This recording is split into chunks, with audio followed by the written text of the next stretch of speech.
صلوات اللہ تعالی وسلامہ علیہ وعلی آلہ واصحابہ افضل الصلوات واتم التحیات وسلم تسلیما کثیرا کثیرا. اما بعد، محترم بزرگوں اور بھائیوں، ایمانی زندگی یہ ذمہ داریوں کی زندگی ہے. اسلام جو ہے وہ ذمہ داریوں کا مذہب ہے.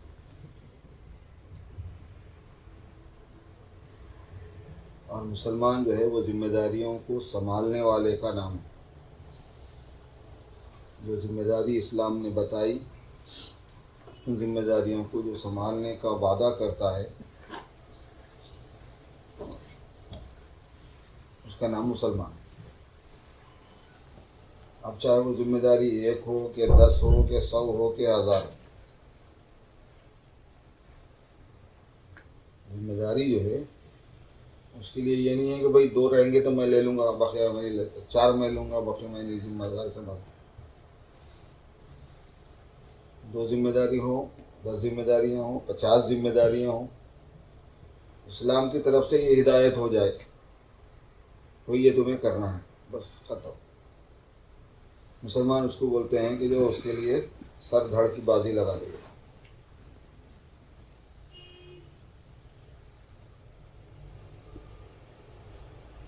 اللہ تبارک و تعالیٰ نے ایک مرتبہ صحابہ کرام کو آزمانا چاہا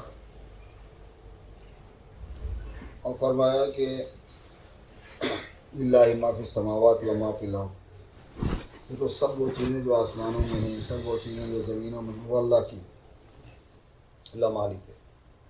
تم بھی اللہ، تمہارے بھی اللہ مالک ہیں، آسمانوں کے بھی، زمین کے بھی، اس کے اندر کی چیزوں کے بھی، اس کے اندر کی چیزوں، سب کے مالک اللہ ہے. جو مالک ہوتا ہے اس کو حق ہوتا ہے، مالک کو رائٹ ہوتا ہے، مالک کے حقوق ہوتے ہیں.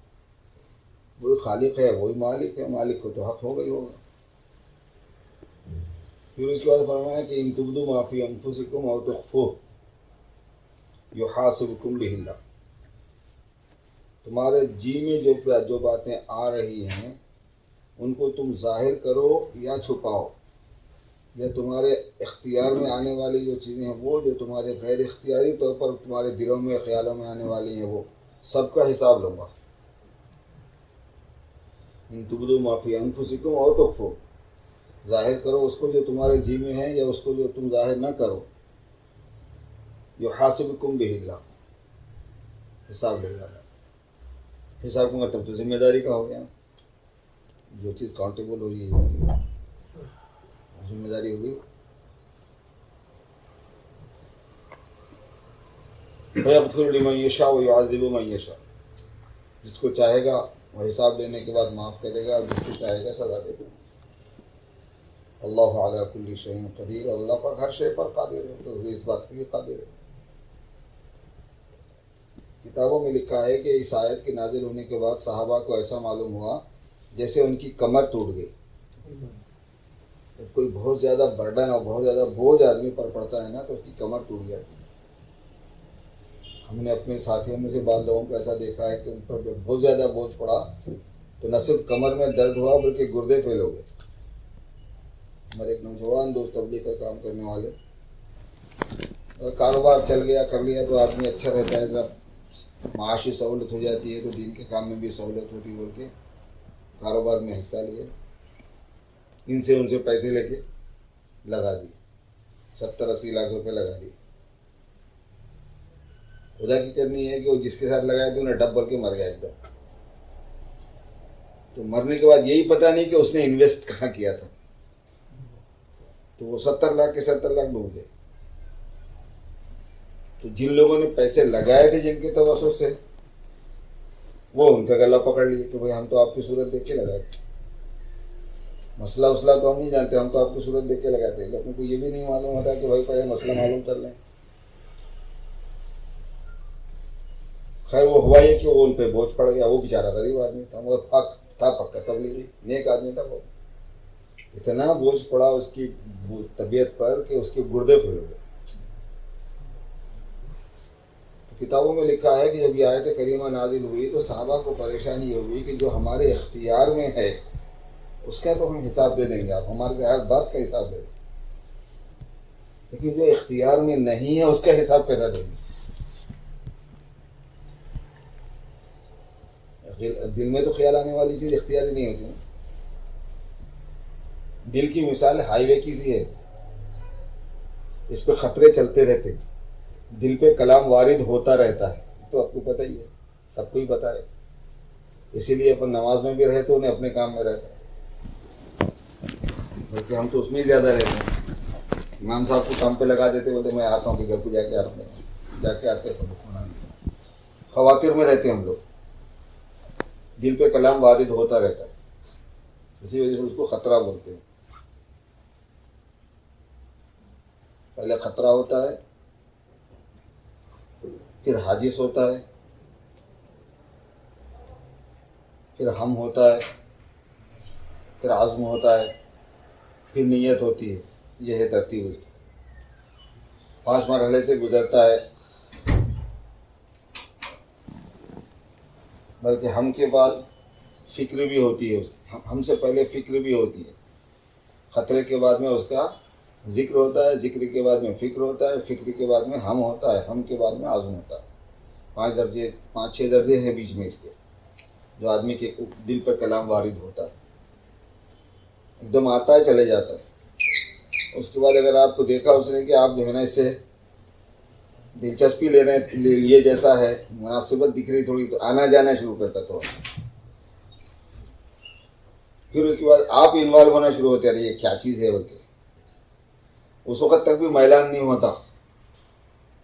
پھر اس کے بعد آپ کا میلان شروع ہو جاتا ہے، اس کو کرنا چاہیے، کروں نہ کو کروں، کرنا چاہیے، کروں نہ کو کروں. یہ تیسرا مرحلہ ہوتا ہے. پھر اس کے بعد میں آدمی ارادہ کر لیتا ہے کہ اس کو کروں گا، اس کو کروں گا بول کے جو ارادہ کر لیتا ہے، اس سے پہلے کے درجے معاف ہیں اسلام میں، آپ کو بتائیے. اور ارادہ کر لینے کے بعد میں معاف نہیں ہوتا. ارادہ کرنے پر مواخذہ. ارادہ دل کا عمل ہے.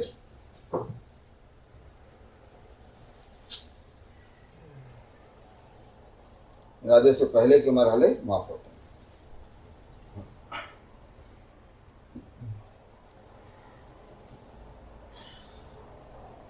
کیا چیز سنا رہا تھا میں؟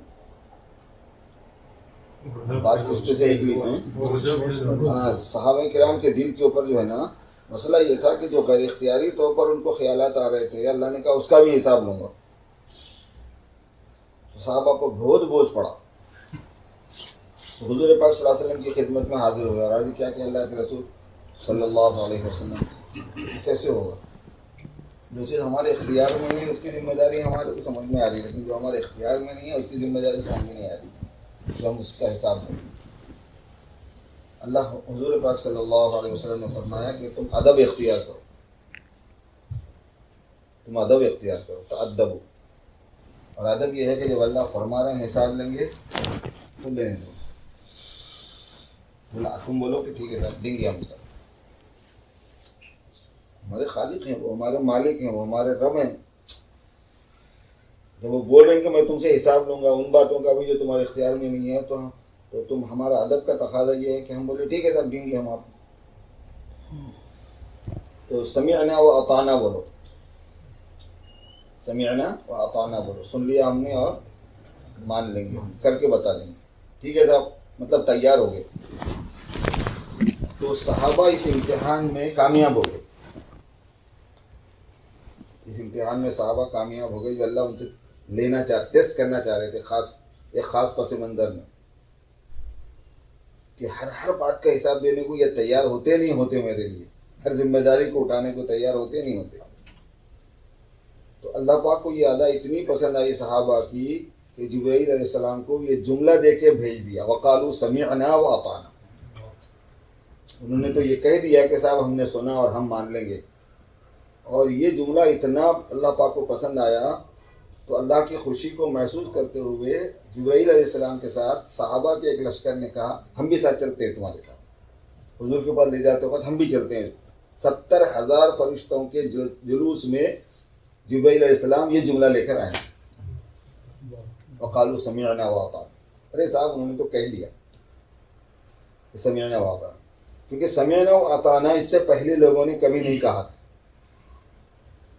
تب یہ کہا تھا کہ سمعنا وعصینا، ہم سن تو رہے لیکن ہوگا نہیں ہم سے، یہ کہا تھا.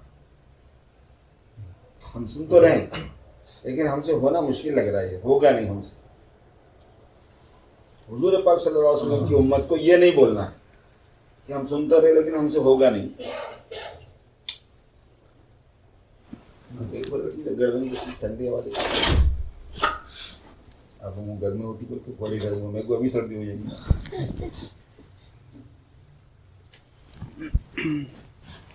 اسی لیے قرآن پاک میں ہے وقالوا سمعنا وعصینا واشربوا فی قلوبہم العجل بکفرہم، یہ کفر کے سبب سے ان کے اندر رسالے کی محبت پلا دی گئی تھی، اس وجہ سے انہوں نے کہا تھا کہ سمعنا وعصینا، اور تم سن رہے لیکن ہم سے ہو گئے. پہلے لوگوں نے یہ کہا اور یہ اللہ کو بہت ناگوار تھا. اختیاری چیز پر وہ حساب دینے کو تیار نہیں تھے، غیر اختیاری کا تو مسئلہ بہت دور کا ہے. بہت لمبی کہانی ہے، آپ کو پتہ ہی ہے کہ موسیٰ علیہ السلام تورات لے کر آئے، کہنے کہ مجھے اللہ سے بات، اللہ نے یہ کتاب دی ہے. جو بنی اسرائیل ہیں حضرت موسیٰ علیہ السلام کو ماننے والے، وہ بے انتہا بے ادب اپنے پیغمبروں کے ساتھ، بے انتہا بے ادب، بدتمیز اول نمبر کے. بات بات پہ اعتراض کرنا، بات بات پہ تنقید کرنا، بات بات پہ بحث کرنا، بات بات پہ لڑنے پہ آ جانا اپنے نبی کے ساتھ، گستاخی کرنا، بے ادبی کرنا، ٹیزنگ کرنا. وَإِذْ قَالَ مُوسَىٰ لِقَوْمِهِ يَا قَوْمِ لِمَ تُؤْذُونَنِي، یاد کرو اس وقت کو جب موسیٰ نے اپنی قوم سے کہا کیوں ستاتے ہوں گے، وَقَدْ تَعْلَمُونَ أَنِّي رَسُولُ اللَّهِ إِلَيْكُمْ، حالانکہ تم جانتے ہو کہ میں اللہ کا رسول ہوں، کہ مجھے کیوں اذیت پہنچاتے ہو. قرآن پاک میں اللہ نے بیان فرمایا. تورات لے کے گئے موسیٰ علیہ السلام تو بولے اس کا کیا ثبوت ہے کہ اللہ نے دی؟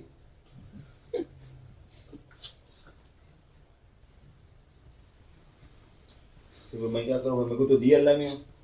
بولے نہیں ہمارے کو بول رہا ہوں، ہاں میں دیا ان کو. موسیٰ علیہ السلام اللہ میں سے بولے پروردگار یہ قوم ایسی ہے کیا کروں.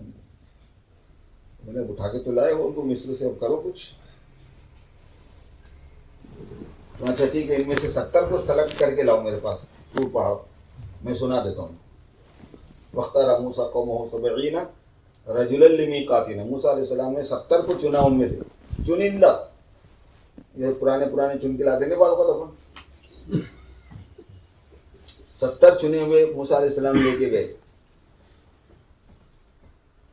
وہاں اللہ پاک کے پاس سے آواز آئی کہ یہ میری کتاب ہے، یہ میرے نبی ہیں، یہ میں نے کتاب دی ہے، اس پر عمل کرو. کون بول رہا کہ کیا ہے؟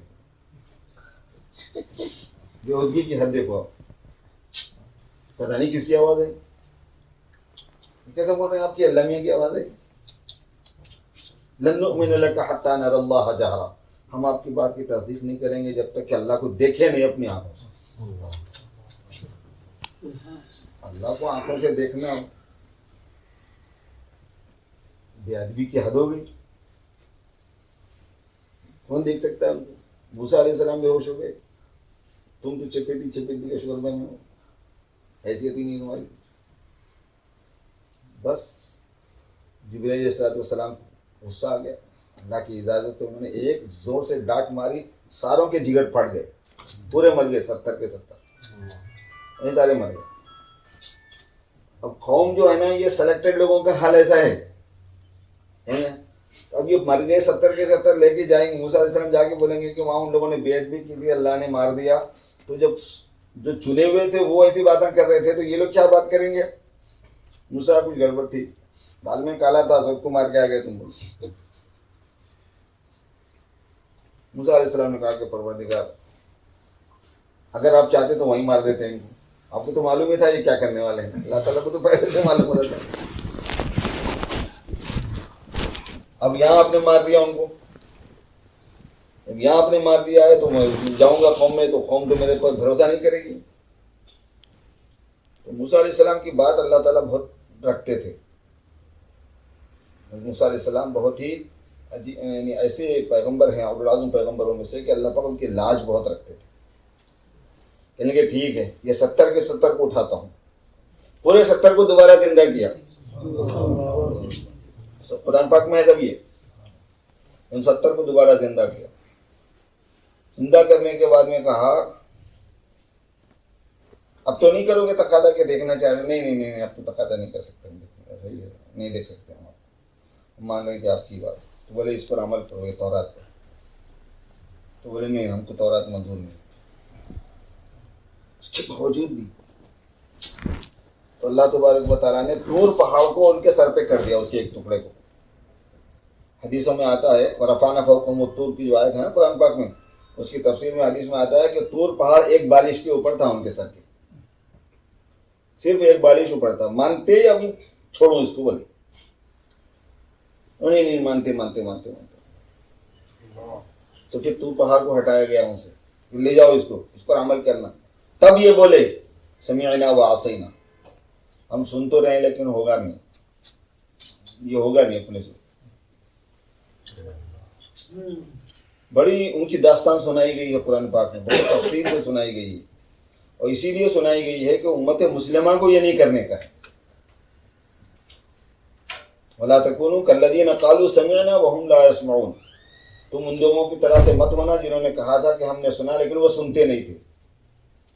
سن کر بھی آدمی نہیں سنتا ہے. کتنی ذمہ داریاں اپنے پاس اسلام کی متوجہ ہوتی ہیں، ہم سنتے ہیں لیکن نہیں سنتے. باپ اپنے بیٹے کو بولتا بیٹے پانی لا، ایک وقت بولے انجان مار دیا انہیں، پھر دوسرے وقت لا بھی ادھر پانی لا، پیاس بہت لگ رہی، پھر انجان مار دیا، پھر لگا ہوا ہے. اب اس کے بعد کیا بولتے ہیں؟ ارے سنتا نہیں، ارے اس کو بولو ذرا، سنتا ہی نہیں. تو اب اس کی اماں بولے نہیں، اس کے دونوں کا آنا صحیح ہے، سنتا ہوں نہیں. تو دونوں کا آنا صحیح ہے نہیں، اس پہ بحث ہو رہی ہے. سنتا لیکن سنتا نہیں. اس کو اللہ پاک نے فرمایا لا تکونوا کالذین قالوا سمعنا وهم لا يسمعون. ان لوگوں کی طرح تم کو نہیں ہونا ہے کہ جنہوں نے کہا تھا ہم نے سنا لیکن وہ سنتے نہیں تھے. تو حضرات صحابہ کو جب اللہ تبارک و تعالیٰ نے امتحان لینا چاہا تو اس امتحان لینے میں یہاں تک پہنچا دیا بات کو کہ جو تمہارے اختیار میں ہے وہ تو پوچھوں گا ہی پوچھوں گا، اس کا حساب لوں گا، کیونکہ جس کا حساب لیں گے اس کو تو کرنا پڑے گا نا. تو جو تمہارے اختیار میں نہیں ہے اس کا بھی حساب لوں گا. تب حضور پاک صلی اللہ علیہ وسلم نے ادب سکھایا صحابہ کو، کہیں گے تم راضی ہو جاؤ، دیکھا جائے گا جو ہوتا ہے. تم راضی ہو جاؤ، میں دیکھا جائے گا جو ہوتا ہے. ساون کا ٹھیک ہے صاحب، لے لو امتحان، غیر اختیاری چیز میں بھی لے لو، دے دیں گے آپ کو. اللہ کا پسند آ گئی بات. وقالوا سمعنا واطعنا غفرانك ربنا واليك المصير. اس کے فوراً بعد یہ آیت اتار دی لا یکلف اللہ نفسا الا وسعها. میں تھوڑی حساب لوں گا تم سے غیر اختیاری کی. اللہ تعالیٰ ذمہ دار نہیں بناتا آدمی کو مگر اسی چیز کا، ذمہ دار نہیں بناتا آدمی کو مگر اسی بات کا جو اس کے اختیار میں. ان آیتوں کی جو خاص فضیلت ہے وہ اسی وجہ سے. تو ہم ذمہ داریوں کا مذہب رکھتے ہیں اور ہم ذمہ داریوں کو اٹھانے کا اللہ تبارک و تعالیٰ سے وعدہ کر چکے ہیں میرے دوست.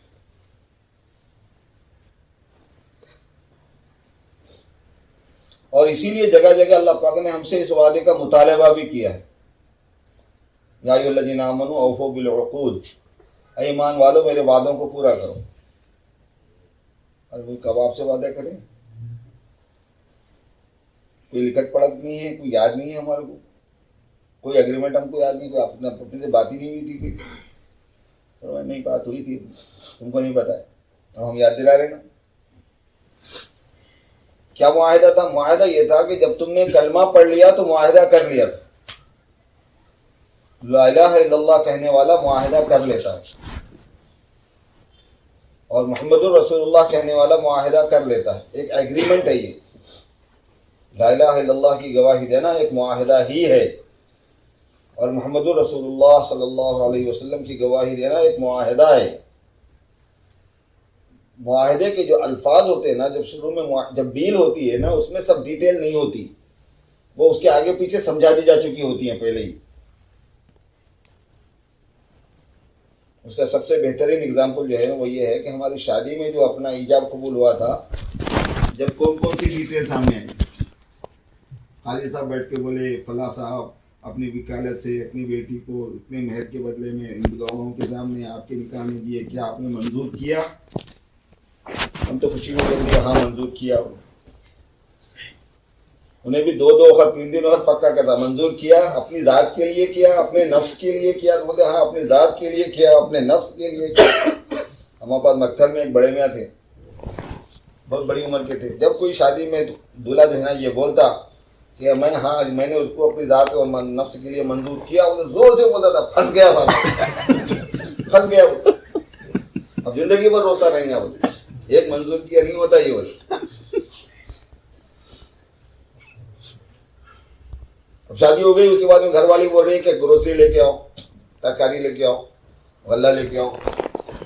نہیں ابھی تو کوئی بات ہوئی نہیں, قاضی صاحب نے تو کوئی معاہدہ کا ذکر کیا ہی نہیں تھا اس کا, وہ نکاح نامے بھی کچھ لکھا ہوا نہیں ہے ایسا نہیں. جب آپ نے منظور کیا تو پھر منظور کیا, اور ایک وقت نہیں ہے, یہ لانگ لائف ہے پورا.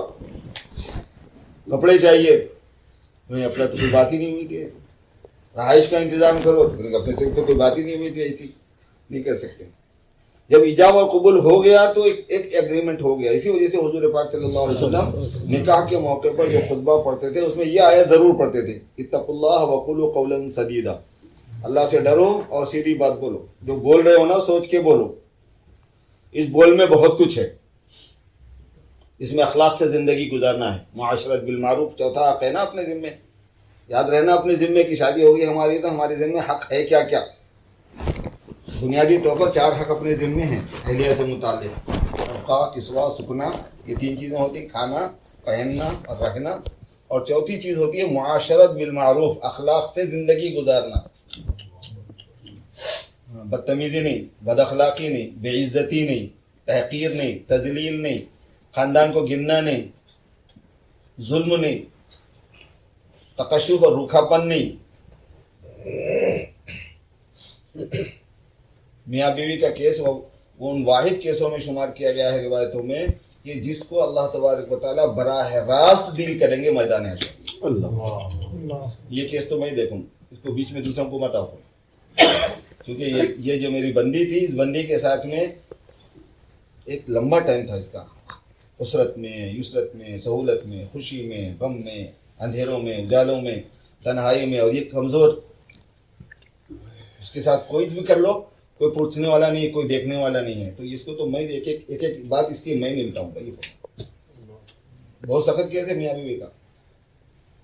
معاشرت بالمعروف, عزت دینا, عزت سے بات کرنا, عزت سے رکھنا, اس کے خاندان والوں کے ساتھ میں بھی سلوک کرنا. فجعلکم نسبا وصہرا, تمہارے خونی رشتے بنا دیے, تمہارے سسرالی رشتے بنا دیے. سیر کہتے ہیں سسرالی رشتے کو. ان کے حقوق ہیں باضابطہ, بہت لحاظ کرنے کا حکم ہوتا ہے اس میں.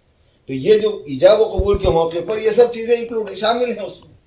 ایسے ہی اللہ پاک نے فرمایا کہ تم میرے وعدوں کو پورا کرو. جب ہم نے لا الہ الا اللہ محمد رسول اللہ کی گواہی دے دی تو ہم نے اللہ تبارک و تعالیٰ سے بہت بڑی وعدہ کیا. کیا وعدہ کیا ہے صاحب؟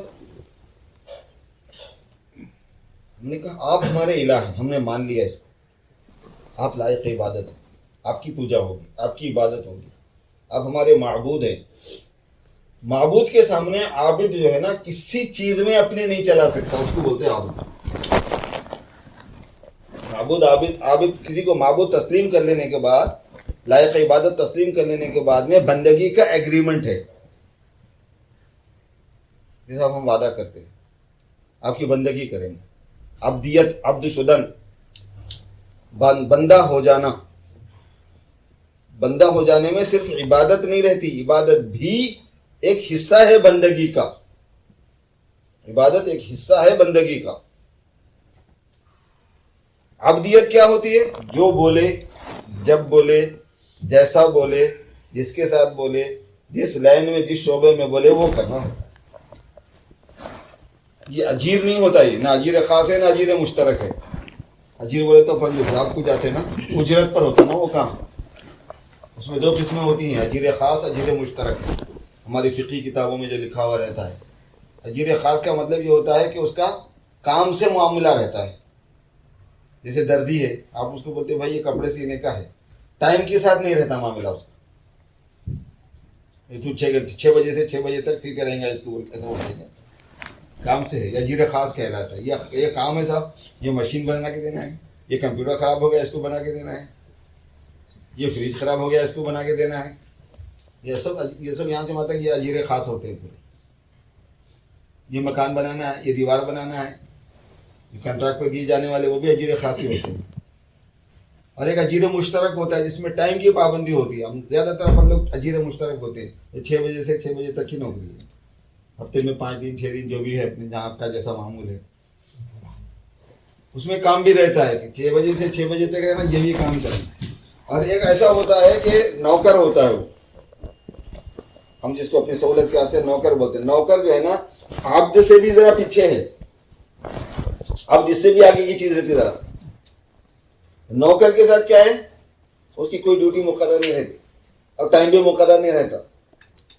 ہمارے گھر کا نوکر ہے صاحب, ترکاری لانا ہے ترکاری لاؤ, گاڑی پوچھنا ہے گاڑی پوچھو, جھاڑو دینا ہے جھاڑو دو, چمن میں پانی ڈالنا ہے چمن کو پانی دو, بچوں کو اسکول کو چھوڑ کے آنا بچوں کو اسکول کو چھوڑ کے آؤ, گروسری لانا ہے سامان لانا ہے, یا سامان لے کے آؤ سامان لے کے آؤ, یہ واپس کر کے آؤ وہ واپس کر کے آؤ, یہ بول کے آؤ وہ بول کے آؤ. ابھی تو بھیجے تھے نا, ابھی کتنے ہوتی, میرے کو فہرست بنا دو صاحب. آپ میری ذمہ داری میں دیے ہی نہیں تھے. یہ نوکر کے ساتھ یہ سب نہیں ہوتا. ایک نواب صاحب تھے, ان کا ایک نوکر تھا. انہوں نے بولا صاحب یہ بار بار میرے کو آپ بہت بولتے رہتے ہیں سامان, میرے کو لکھ دو, آپ بولے کیا کام میرے کو کرنا ہے ایسا. تو نواب صاحب بھی بولے بیوقوف ہے چلو لکھ دیتے ہیں, بلکہ جتنی چیزیں ان کو یاد آتی گئی لکھ دیے. ایک ساتھ سفر میں جا رہے تھے. نواب صاحب کی جو اصلی پاکٹ تھی, جو ان کا جو بیگ تھا اس میں مال وال تھا, وہ گر گیا سواری پہ سے. تو انہوں نے نکال کے دیکھا اس میں تو نہیں ہے, خاموش ہو گیا. آنے کے بعد بولے ارے میرا وہ سامان کدھر گیا؟ تو وہ سامان راستے میں گرا تھا. بولے ارے پھر اٹھایا گئی کو نہیں؟ تو بولے وہ دیکھا میں اس میں نہیں تھا. بولے بھائی احمق ہے. اس کے بعد اس میں ایک چیز کو شامل کرے انہوں کہ جو چیز گر جائے اس کو اٹھا لیں. تو پھر واپسی میں کیا کرا, سامان کے ساتھ ایک پوٹلی اور رکھ دیا. تو بولے یہ کیا ہے؟ تو بولے یہ گھوڑا جو گرا رہا تھا نا وہ جمع کر لے رہا تھا. بولے میں آپ بولے نا جو گر گیا وہ اٹھا لینا. تو پوری لیست جمع کر دیا ہوں گا ایک کپڑے میں. نوکر کے ساتھ یہ سب نہیں رہتا. اور عبد شدن میں تو یہ ہے کہ میرے دوستو, احساسات میں, فیلنگز میں, جذبات میں, محبت میں, نفرت میں, خوشی میں, غم میں تک بندہ ہوتا ہے آدمی. ہم ہر ایک سے محبت نہیں کر سکتے. یہ میری مرضی ہے, مجھے سے چاہوں محبت کر لوں. محبت میں بندے ہیں, غیرت ہونی پڑتی. اللہ کا جو دشمن ہوگا آپ اسے محبت نہیں کر سکتے. اللہ کے رسول کا جو دشمن ہوگا اسے محبت نہیں کر سکتے. اپنی گردن ناپ دی جائے گی. لا تتخذوا اليهود والنصارى اولیاء ومن يتولهم منكم فانه منهم.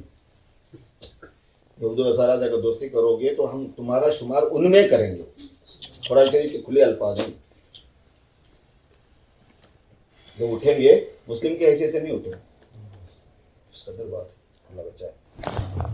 ہم محبت میں پابند ہیں اور ہر ایک سے محبت نہیں کر سکتے. ہم دشمنی میں پابند ہیں, ہر ایک سے دشمنی نہیں کر سکتے. ہم اپنے طور طریق میں پابند ہیں, اپنے کلچر میں, اپنے ثقافت میں, اپنے تہذیب میں پابند ہیں. ہر طرح کی تہذیب نہیں اختیار کر سکتے, ہر طرح کی ثقافت اختیار نہیں کر سکتے. ارے نہیں بھائی, جسم شریعت میں ایسی کوئی وہ نہیں ہے. بولے بس اصل تو جسم ڈھانپنا ہے, جسم ڈھانپنا ہے بول کے. امریکن فوجی جو ہے نا, چائنا کے فوجی کا یونیفارم پہن کے آ گیا فوج میں, چلتا؟ دیکھو یہ بھی تو یونیفارم ہی ہے نا, یہ بھی تو فوجی وردی ہے, اس میں بھی تو لڑ سکتے نا. برداشت کرتے؟ کوئی گورنمنٹ برداشت کرتی دشمن فوج کا؟ اور کیا سزا ہوتی ہے اس کی؟ سیدھا شوٹنگ ہے, جیل ویل نہیں ہوتی. یہ بغاوت کے کیس میں آتا ہے. جرمانے جو ہوتے ہیں وہ اطاعت کے اندر کی غلطیوں میں ہوتے ہیں.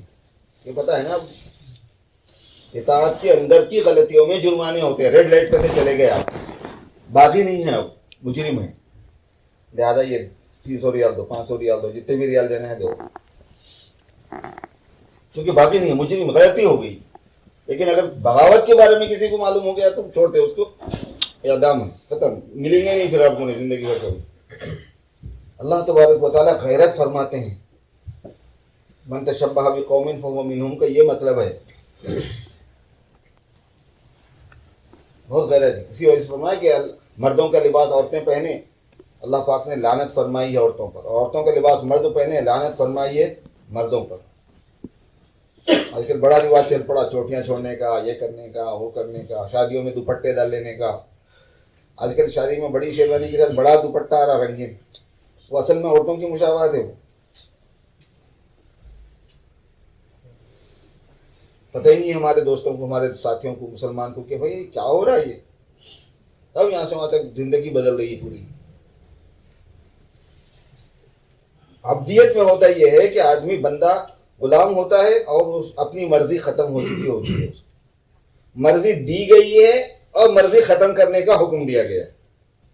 اور بھائی جب ختم کرنا تھا تو دیے گئی کو اب ہمارے کو، تو یہی تو امتحان ہے۔ امتحان اسی بات کا ہے، مرضی دی گئی ہے، مرضی چلانا نہیں تو، اور بہت تھوڑے پورشن میں مرضی کو چلانے کا حق دیا گیا ہے، بہت تو زیادہ میں تو نہیں چلا سکتے اپن، اپنی کوئی مرضی نہیں۔ پیدا ہونے میں مرضی تھی اپنی،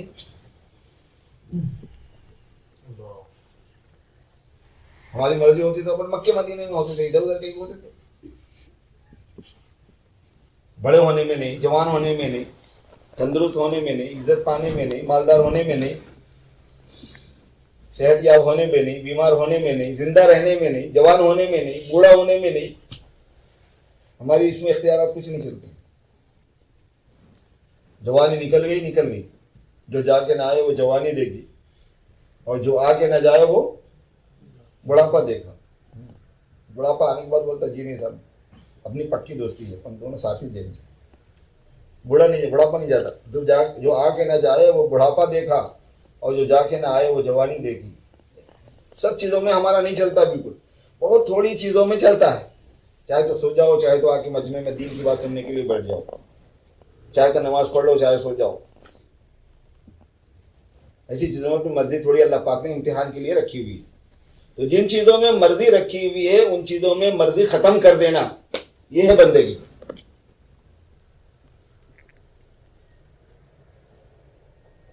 صحابہ کرام آپ کو پورے ایسے ہی ملیں گے، صحابیات پورے ایسے ہی ملیں گے، انبیاء پورے ایسے ہی ہوتے تھے، ان کے حواری ایسے ہی ہوتے تھے، اولیاء اللہ آپ کو سارے ایسے ہی ملیں گے، ساری دنیا کے صحیح جو دیندار ہوں گے وہ پورے ایسے ملیں گے، اپنی مرضی میں نہیں۔ یہ تو ٹھیک ہے میں نماز پڑھ لیتا ہوں، میں روزہ رکھ لیتا ہوں، لیکن اس میں تو میری مرضی ہے، پہننے میں تو میری مرضی ہے، شادی میں تو میری مرضی ہے، موتا میں تو میری مرضی ہے، نہیں ہے، کسی چیز میں نہیں ہوتی اپنی مرضی۔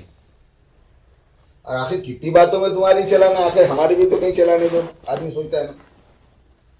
اللہ تبارک و تعالیٰ نے اس کا علاج یہ فرمایا کہ تم ہر بات کے اوپر مت جاؤ، ایک مرکزی چیز سیکھ لو، وہ یہ ہے کہ میری محبت سب سے زیادہ تمہارے اندر پیدا ہو جائے۔ قصہ ختم۔ حب کا شیء یوم و یصیب، شے کی محبت آدمی کو اندھا بہرا بنا دیتی ہے۔ شے کی محبت کی خصوصیت یہ ہوتی ہے کہ اس کی مرضی میری مرضی ہوتی ہے، اس کی خصوصیت یہ ہوتی ہے کہ اس کا منشا میرا منشا، اس کی مرضی میری مرضی، اس کی پسند میری پسند، اس کی ناپسند میری ناپسند، تو پھر جگہ جگہ ذکر کرنے کی ضرورت ہی نہیں رہتی۔ یہ ہے وہ۔ اور اللہ سے زیادہ کون ہے جو محبت کے قابل ہے؟ ہر خوبی اللہ کے پاس ہے اور اللہ ہی کے پاس ہے۔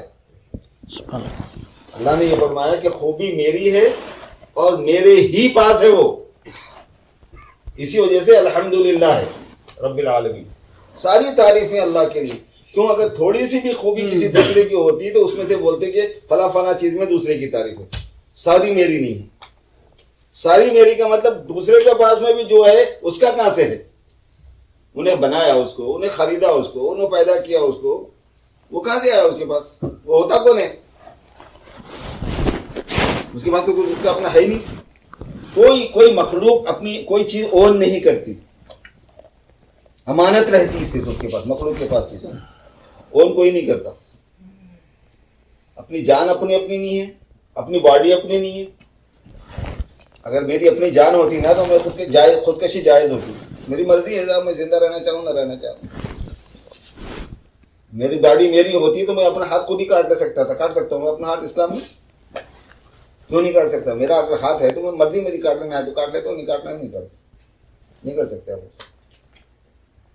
میرا ایک پیسہ میرا نہیں ہوتا، اگر پیسے میرے ہوتے تو میں چائے جلا دیتا، ان کو پانی میں چائے بنا لیتا اس کے نیچے، نوٹوں کے نیچے میں پھینک دیتا سمندر میں لے آگے، نہیں ایک ریال نہیں پھینک سکتا، حساب لیا جائے گا مجھ سے۔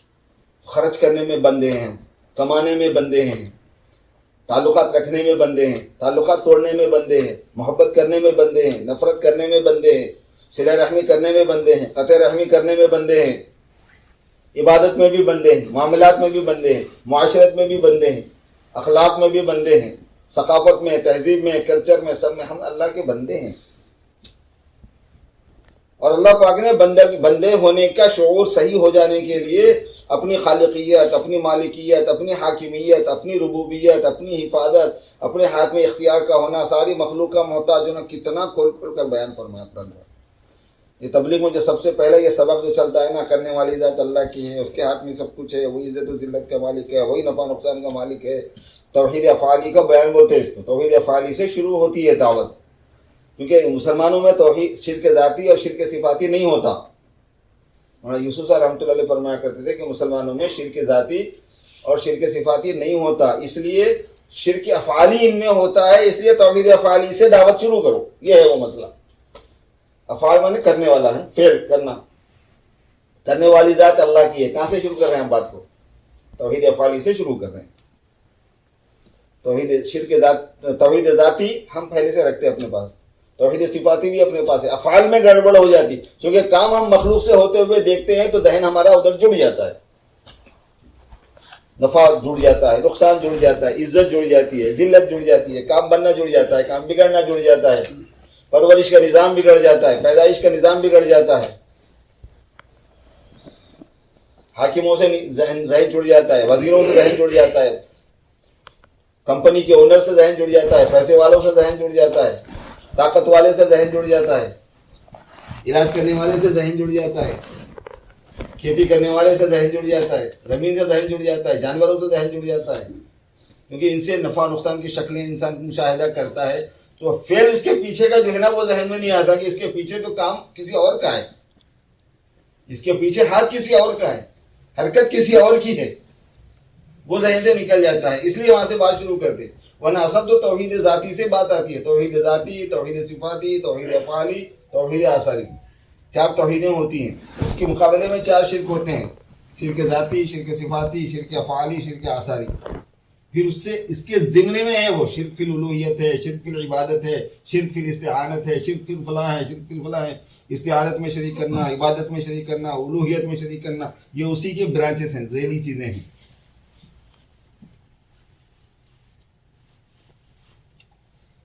ایک بہت بڑے بزرگ گزرے ہیں اپنے دکن کے، مچھلی والے شاہ صاحب رحمۃ اللہ علیہ، کیونکہ زیادہ تر لوگ دکنی ہیں، دوسرے بھی ہوں گے لیکن حیدرآباد کے لوگ دکنی زبان سے سمجھنے والے ہیں، اس وجہ سے ان کا اس کا حوالہ دے کے سنا رہا ہوں۔ یہ فرمایا کرتے ان کے اشعار میں سے یہ ہے کہ چار شرکاں، چار سرکاں ہیں تجھے، سرک گرا کو بولتے ہیں، ارے سرک لگ گئی، چار شرکاں، چار سرکاں ہیں تجھے، ان کو سرکا، سرکا مانے ہٹا، ان کو سرکا یار حاصل ہو تجھے، چار شرکاں، چار سرکاں ہیں تجھے، ان کو سرکا یار حاصل ہو تجھے۔ یار حاصل جب ہوگا جب یہ چار طرح کے شرک سے تو اپنے کو ہٹائے گا۔ مسئلہ یہ ہوتا ہے کہ کہاں کہاں تک ان کی سننا، تو بولی کہاں کہاں تک نہیں سننا، تم ہوتے کون ہو اپنی مرضی چلانے والے؟ تمہارا اپنا ہے کیا؟ تمہارا اختیار کیا ہے؟ تمہاری قدرت کیا ہے؟ تمہاری اونرشپ کیا ہے؟ میرے آسمان کے نیچے رہتے ہو، میری زمین کے اوپر رہتے ہو، آکسیجن میرا لیتے ہو، پانی میرا، ہوا میری، غذا میری، لیل و نہار میرے، چاند و سورج کا نظام میرا۔ اگر میری نہیں سننا ہے تو ایک کام کرو، باہر جاؤ، ہے نا قرآن پاک میں، یا معاشر الجن والانس ان استطعتم ان تنفذوا من اقطار السماوات والارض فانفذوا۔ اگر تم ہو سکتا ہے کہ آسمان و زمین کی باؤنڈری سے نکل جاؤ تو نکل جاؤ، پھر نہیں پوچھیں گے وہاں سے۔ لا تنفذون الا بسلطان، نہیں جا سکتے مگر طاقت سے، طاقت ہے نہیں تمہارے پاس، تو پھر بھائی پھر تو کام کرنا ہے۔ تو یہ لا الہ الا اللہ کے اندر یہ وعدہ ہے ہم بندگی کریں گے صاحب. یہ مذاکرہ جو ہوتا ہے دعوت میں بیٹھنا مذاکرہ کرنا سننا وہ یہی ہے کہ ہم لا الہ الا اللہ کہنے والے ہیں, ہم نے اللہ سے وعدہ کیا ہے ہم آپ کی بندگی کریں گے, ہم نے ذمہ داری ایکسیپٹ کی ہے. وہ بندگی کے پہلو کیا کیا ہیں, وہ کتنی ذمہ داریاں ہیں جو ہمیں دی گئی ہیں. صرف نماز کی ہی دی گئی ہے, صرف روزے ہی کی دی گئی ہے, صرف زکوٰۃ ہی کی دی گئی ہے, صرف حج ہی کی دی گئی ہے, صرف بیوی بچوں کو پالنے کی دی گئی ہے. گیسٹ میں جاؤ تو بولتے ارے بھائی میں بیوی بچوں کو پال رہا ہوں, حلال کمائی کر رہا ہوں, یہ دین نہیں ہے کیا؟ یہ بھی تو دینداری ہے نا. بیوی بچوں کو چھوڑ کے جانا 4-4 مہینے, کون سی دینداری ہے نہیں ہے؟ یہ تو معلوم کر لو, پہلے اعتراض کر رہے ہو, اگر ہے تو بھی کرو.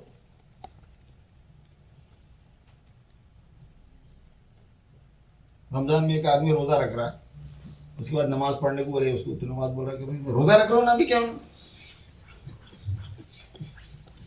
یہ دینداری نہیں ہے, یہ اللہ کا حکم نہیں ہوتا ہے. روزہ رکھا ہوں, سونا تو میرے کیا بولیں گے آپ؟ روزہ رکھنا دینداری ہے تو نماز پڑھنا نہیں ہے کیا اس کے ساتھ؟ اگر بیوی بچوں کو پالنا دینداری ہے تو دین کی محنت کرنا نہیں ہے کیا اس کے ساتھ؟ یہ کہاں سے لائے؟ یہ تکا کہاں سے جوڑ دیا؟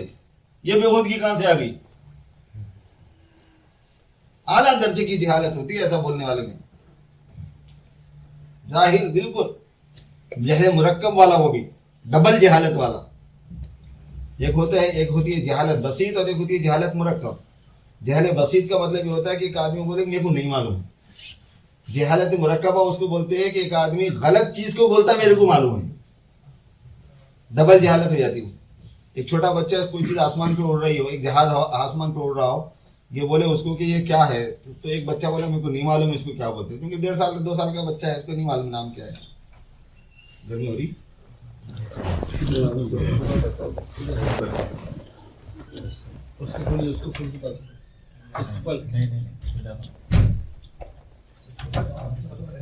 ادھر کا صحیح رہتا. ٹھیک ہے, ادھر آپ تو گرمی آ گئی نا,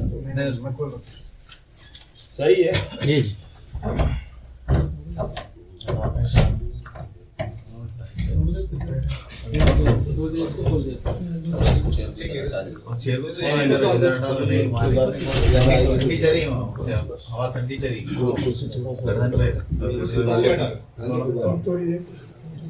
گرما ہوگا نا چلے گا.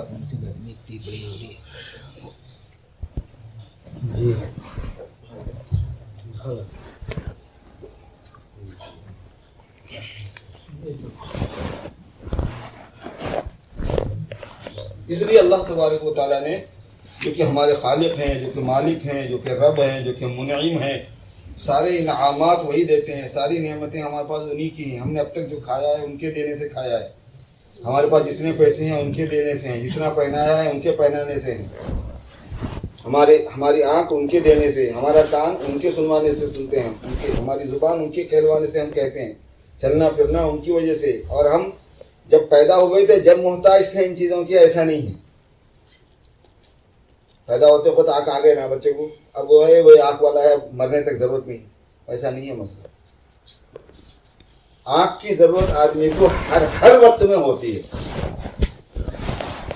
دیکھنے کی صفت آدمی میں ہر وقت چاہیے, یہ تو دیکھنے کا آلہ ہے. یہ صفت جو دیکھنے کی ہے وہ تو ہر وقت چاہیے ہوتی ہے, وہ ہر وقت اللہ دیتے ہیں. چھوڑ کے دیکھو اندر کیا نکلتا, کوئی بیٹری نکلتی, اسٹوریج ہے کوئی وہاں پہ دیکھنے کا, چربی کا لونڈا ہے, کچھ بھی نہیں ہے. ہر وقت اللہ تبارک و تعالیٰ دکھاتے ہیں.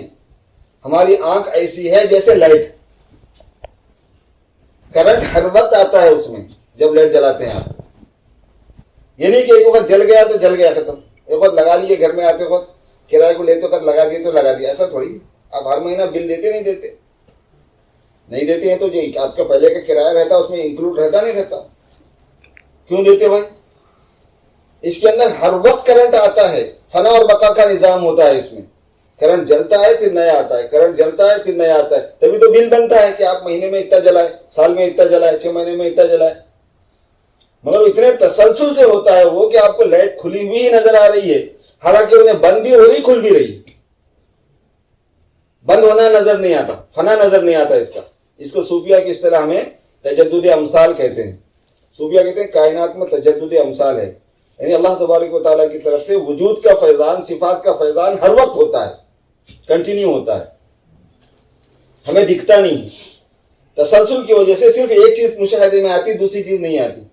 جیسے نل کھول دیں گے آپ پانی کا، یہاں سے وہاں تک لکیر بن جاتی ہے، پانی کی لکیر بن گئی نل کی ٹوٹی سے لے کے زمین تک، ایسا معلوم ہوا جیسے ایک ڈنڈا آپ نے لگا دیا اسے۔ حالانکہ سب کو پتا ہے کہ پانی جا بھی رہا ہے، آ بھی رہا ہے، ایک پانی آگے کا ختم ہو جاتا ہے پھر پیچھے کا آتا ہے، آگے کا ختم ہوتا ہے پھر پیچھے کا آتا ہے، مگر جو ختم ہو رہا ہے وہ نہیں دکھتا۔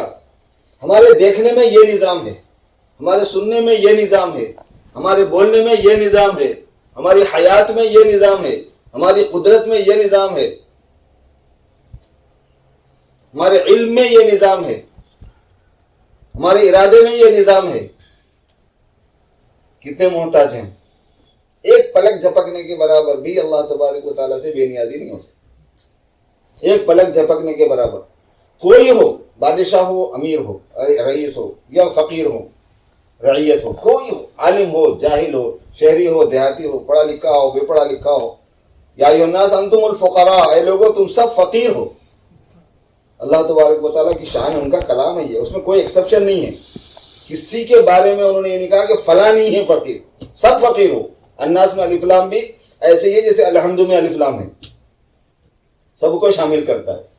انتم الفقراء، تم سب فقیر ہو، اور تم آسمان کی ساری مخلوق فقیر ہے۔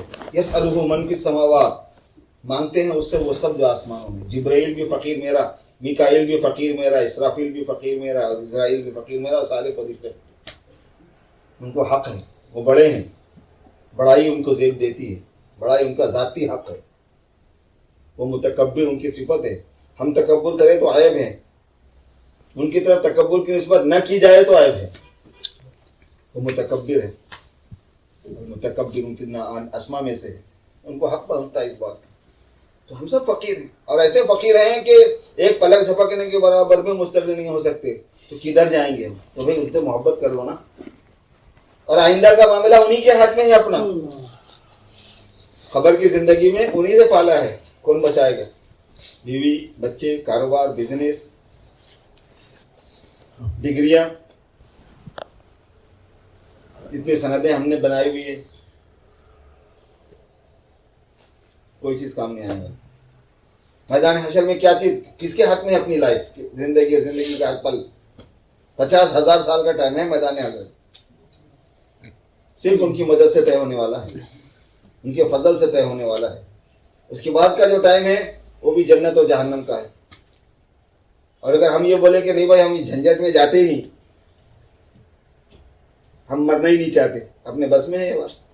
اچھا مر گئے تو مر گئے، اللہ میں اٹھاتے بولو نہیں ہم نہیں اٹھتے، ہم اندر ہی رہتے۔ کوئی بول سکتا ہے ایسا؟ کہیں گے مشرکین من بعثنا من مرقدنا، کون اٹھا دیا ہم کو؟ ھذا ما وعد الرحمن، یہ وعدہ تھا تم سے، تم کو پتہ نہیں۔ وصدق المرسلون، اور رسولوں نے سچ کہا، اٹھنا تو تھا ہی تھا، تمہارے بس میں نہیں۔ ہر قدم جب آدمی کشا آگے جاتا رہے گا، ہر قدم پہ کہے گا کاش میں نہ آتا، کاش میں پیدا ہی نہیں ہوتا، کاش یہ مرحلے نہیں، تمہارے بس میں نہیں تھا، تم کو ایک نظام دیا گیا تھا۔ ہماری بندگی کوئی کھیل نہیں ہے۔ ہمیں جتنی بڑی گورنمنٹ ہوگی، جتنی طاقتور حکومت ہوگی، جتنا زیادہ بڑا نظام ہوگا، اتنا ہی وہ سینسیٹیو بھی ہوتا ہے، اتنی نزاکت اس میں ہوتی ہے، اس کے قانون میں اتنی ہی باریکی ہوتی ہے۔ اللہ پاک کی بندگی ہے، اس لیے اللہ تبارک و تعالیٰ نے اپنی محبت کا حکم فرما دیا کہ سب سے زیادہ میری محبت ہونا، اللہ پاک سے محبت ہو جائے بس۔ اللہ سے محبت کرنے والا پہلے عقل سے محبت کرتا ہے، پھر بعد میں طبیعت سے محبت کرتا ہے۔ عقل سے طے کرنا کہ اللہ ہی محبت کرنے کے ہیں، لہذا جان بھی ان پہ قربان، مال بھی ان پہ قربان، جذبات بھی ان پہ قربان، خواہشات بھی ان پہ قربان۔ ان صلاتی و نسکی و محیای و مماتی للہ رب العالمین لا شریک لہ وبذلک امرت وانا اول المسلمین، جان جینا مرنا سب اللہ پاک کے۔ اسی لیے اسلام جو سکھاتا ہے وہ یہ ہے کہ جان دی ہوئی اسی کی تھی، حق تو یہ ہے کہ حق ادا نہ ہو، پوری جان ان کی ہے۔ اسی لیے کلمے کے اندر جو اصل ایگریمنٹ ہے وہ کیا ہے معلوم؟ قرآن پاک میں بیان فرمایا گیا ان اللہ اشتری من المؤمنین انفسهم واموالهم، اللہ نے کلمہ پڑھنے والے سے اس کی جان کو اور اس کے مال کو خرید لیا. اب اپنی جان پہ سے ہاتھ اٹھا لو اور اپنے مال پہ سے ہاتھ اٹھا لو. اپنے انفس کی نعمتیں، آفاق کی نعمتیں، ان پہ سے ہاتھ اٹھا لو. معاملہ ہو چکا ہے. بِأَنَّ لَهُمُ الْجَنَّةَ، جنت کے بدلے میں. یقاتلون فی سبیل اللہ فیقتلون ویقتلون وعدا علیہ حقا فی التوراۃ والانجیل والقرآن. یہ وعدہ قرآن میں، تورات میں، انجیل میں سب جگہ ہے پہلے سے. ومن اوفی بعہدہ من اللہ، جو اللہ سے اس وعدے کو پورا کر لے. فاستبشروا ببیعکم الذی بایعتم بہ، خوش ہو جاؤ اس معاملے سے، اس ڈیل سے جو تم نے اللہ کے ساتھ میں کیا ہے. وذالک هو الفوز العظیم، یہ سب سے بڑی کامیابی. اب یہ کہ صاحب آپ نے خرید لیا ہے، ٹھیک ہے، جان آپ کی، مال آپ کا، اب کرنا کیا؟ التائبون العابدون الحامدون السائحون الراکعون الساجدون الآمرون بالمعروف والناہون عن المنکر والحافظون لحدود اللہ. فی الحال یہ کرنا کہ تم توبہ کرنا، سارے گناہوں سے توبہ کرنا کہ میں نے اللہ تعالیٰ کی جان و مال کو، اللہ تعالیٰ کی جان میں خیانت کی، اللہ تعالیٰ کی دیے ہوئے مال میں خیانت کی، وہ توبہ کرتا ہوں. التائبون. پھر جو بندگی کرنا ہے وہ بندگی کرو. العابدون، حمد کرو ہماری اور سفر کرو ہمارے لیے. السائحون، السائحون کے دو ترجمے مفسرین نے کیے ہیں. تھوڑا سا آرام سے بیٹھ جاؤ، یا کرسی ہونا کیا. بعض پر لباس ایسا ہوتا ہے کہ آدمی ٹائٹ ہو جاتا ہے، پریشان ہو جاتا ہے. اس میں دونوں مل کے آپس میں خوشی ہوتے بیٹھیں گے.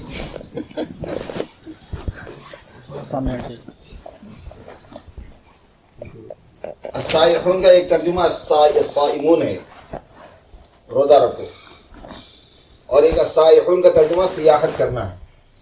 اور سیاحت امتی الجہاد فی سبیل اللہ، میری امت کی سیاحت اللہ کے راستے کی محنت ہے. اللہ کے راستے کی محنت کی خصوصیت یہ ہے کہ اللہ کے راستے کی محنت بھی ہوتی ہے، سیاحت بھی ہوتی ہے. سیاحت تو اصل تفریح کو بولتے ہیں نا، تفریح بھی ہے. سب سے زیادہ آدمی جو ہے نا دنیا، آب و ہوا بدلنا جس کو بولتے ہیں، ذرا آؤٹنگ کر کے آئیں گے، ذرا آب و ہوا بدلیں گے، ذرا سینری دیکھیں گے، ذرا یہ دیکھیں گے. اب جماعت میں جائیں گے تو نہیں دکھتا سب ہوتا، آب و ہوا بھی بدلتی، نئے نئے لوگوں سے سابقہ بھی پڑتا، کھانا پینا بدل جاتا، سب بدلتا، ساری دنیا دیکھنے میں آتی. ایک مرتبہ چائنا میں ہم گئے ہوئے تھے جماعت میں. ہمارا جو امیر تھا بڑا سخت مزاج تھا. امیر بعض الگ الگ قسم کے رہتے، آپ کو تو پتہ ہی ہے، تو پرانے کام کرنے والے ہیں. ہمارے امیر صاحب نہیں کرنا، وضع نہیں کرنا، وضع نہیں کرنا. تو اتفاق کی بات یہ ہے کہ دیوار چین مشہور ہے نا بھائی، پوری دنیا کے عجائبات میں سے. تو ہم جدھر جا رہے تھے اس میں سے دیوار چین آ رہی، بلکہ راستے میں ہے، بلکہ وہ بتاتا نا نقشہ اس میں تھا. تو بولے امیر صاحب تھوڑا دیوار چین دیکھ لیں گے نا، آئے جماعت میں تو تھوڑا دیکھ لیں گے. نہیں ہم یوسف صاحب فرماتے تھے کہ باہر جو ہے نا، باہر نظر بھی نہیں ڈالنا، یہ سب مٹی ہے، مٹی میں مل جائے گا، ایک بلڈنگ بھی نہیں دیکھنا، یہ نہیں کرنا، وہ نہیں کرنا. ایک 15 منٹ کی تقریر کرے ہمارے سامنے، اور مولوی کے سامنے تقریر کر رہے آپ. کرو بھائی، تمہارا تم امیر ہے. تو ہم کچھ بھی نہیں بولے اس. مگر اللہ تبارک و تعالیٰ کی شان دیکھو آپ. جب گاڑی جا رہی تھی تو جیسے دیوار چین کو کراس کرنے کا مسئلہ آیا نا، وہاں پہ ایک اسٹیشن بنا ہوا ہے. وہ اسٹیشن میں وہاں پہ کچھ آبادی نہیں ہے. وہاں پہ گاڑی رک گئی اور انہیں اعلان کرا کہ یہ صرف دیوار چین دیکھنے کے لیے اسٹیشن ہے، اور یہاں آدھا گھنٹے تک رکے گی گاڑی. اس میں نماز کا ٹائم بھی آ رہا تھا. مولا امیر صاحب باہر نماز پڑھنے کے لیے نکلنا ہے، مگر دیوار نہیں دیکھنا بلا اثرے. اب دیکھیں، جب آپ اللہ کے راستے میں جاؤ گے تو سمندر بھی دکھیں گے، سینری بھی دکھے گی، آبشار بھی دکھیں گے، دریا پہاڑ بھی دکھیں گے، آب و ہوا بھی بدلے گی، لوگوں سے بھی ملاقاتیں ہوں گی، اور اتنا انجوائبل سفر ہوتا ہے میں بتا نہیں سکتا. اتنا ٹینشن فری ہوتا ہے میں بتا نہیں سکتا. کسی آدمی کو واقعتاً ٹینشن ہے نا تو وہ جماعت میں چلا جائے. دیکھو وہ جا کے آتا ہے. کتنے لوگ تو مسلمان ہو گئے جماعت والوں کے ساتھ بیٹھ کے. یہ یورپ کی داستان ہے، یہ امریکہ کے قصے ہیں. یہ جماعت بیٹھی ہوئی تھی، ایک گورا گزر رہا تھا، تعلیم کر رہے تھے وہ لوگ، آگے بیٹھا، سمجھ میں تو کچھ بھی نہیں آ رہا تھا، مگر بیٹھ گیا. کیا کر رہے ہیں دیکھیں گے، سو گیا ہو گیا. اس میں تعلیم میں اسپیشل نیند آتی، پتہ ہے نا آپ کو، سکینہ نازل ہوتا ہے نا. آنکھ کھلتے ہی مسلمان ہو گیا. انہیں بولا میں کچھ زمانے سے نیند نہیں آ رہی تھی، پریشان تھا. بولے میں کیا اللہ تعالیٰ کی رحمت متوجہ ہوئی اس کی ہدایت کی طرف کہ لا یشقى جلیسہ ہے نا، ان کے ساتھ بیٹھنے والا، ان کا ہم نشین بھی محروم نہیں ہوتا. ان کے ساتھ بیٹھنے والے کو محروم نہیں کیا جاتا، بس شاید اللہ کو وہی ادا پسند آ گئی اور اسی کو ہدایت کا ذریعہ بنا دیا، انہیں مسلمان ہی ہو گیا۔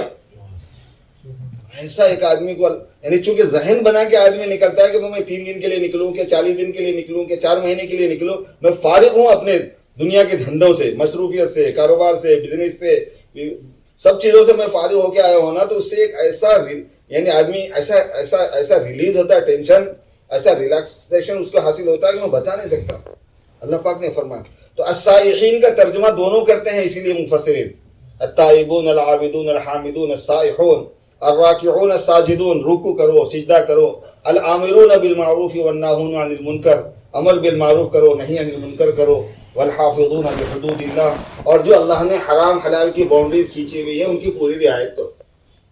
جو چیز حلال ہے اس میں رہو، جو حرام ہے اس میں مت جاؤ۔ حدود اللہ کہتے ہیں ان کو، تلک حدود اللہ فلا تعتدوها، جو اللہ تعالیٰ کے حدود ہیں ان کو کراس مت کرنا، کیونکہ سب سے زیادہ غیرت اللہ تبارک و تعالیٰ کو اللہ تعالیٰ کی حد کو توڑنے پر آتی ہے۔ اللہ تعالیٰ سب سے زیادہ غیرت مند ہے، اور اللہ تبارک و تعالیٰ کی غیرت اللہ تعالیٰ کے حدود ہیں۔ حدیث شریف میں آیا ہے، ایک واقعہ پیش آ گیا تھا، ایک صاحب جو ہے نا اپنی بیوی کے ساتھ میں کسی دوسرے کو دیکھ لیے تھے، تو جناب والا آپ صلی اللہ علیہ وسلم کے سامنے کیس آ گیا۔ آپ نے فرمایا کہ بھئی اس کا ثبوت چاہیے کہ تمہاری بیوی جو ہے نا ناجائز کسی کے ساتھ میں انوالو تھی۔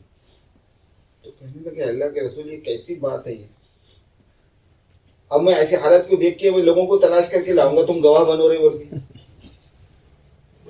تو ان کے اس کہنے کو حضور پاک صلی اللہ علیہ وسلم نے پسند فرمایا، مگر جو اصول ہے وہ اپنی جگہ اصول ہے، کیونکہ سامنے والے کی زندگی کا مسئلہ بھی تو ہے نا، کہ کوئی آدمی تہمت لگا رہا ہو، بہتان لگا رہا ہو، جھوٹی بات بول رہا ہو، پھنسانا چاہ رہا ہو، کچھ بھی ہو سکتا ہے، تو اس لیے قانون تو الگ بنے گا۔ حضور نے فرمایا قانون اپنی جگہ پر ہے، لیکن تمہاری غیرت جو ہے نا وہ اپنی جگہ پر ہے، بالکل قابل تعریف ہے۔ پھر ایک صحابی کے سامنے وہ واقعہ آیا، کہنے لگے میں تو پہلے اس کی گردن ماروں گا، بعد میں آپ کے پاس کیس لاؤں گا۔ اگر میں دیکھ لوں اس حالت میں تو میں تو پہلے اس کی گردن ماروں گا، پھر بعد میں آپ کے پاس میں کیس لاؤں گا۔ حضور نے فرمایا کہ کیا غیرت مند آدمی ہے دیکھو۔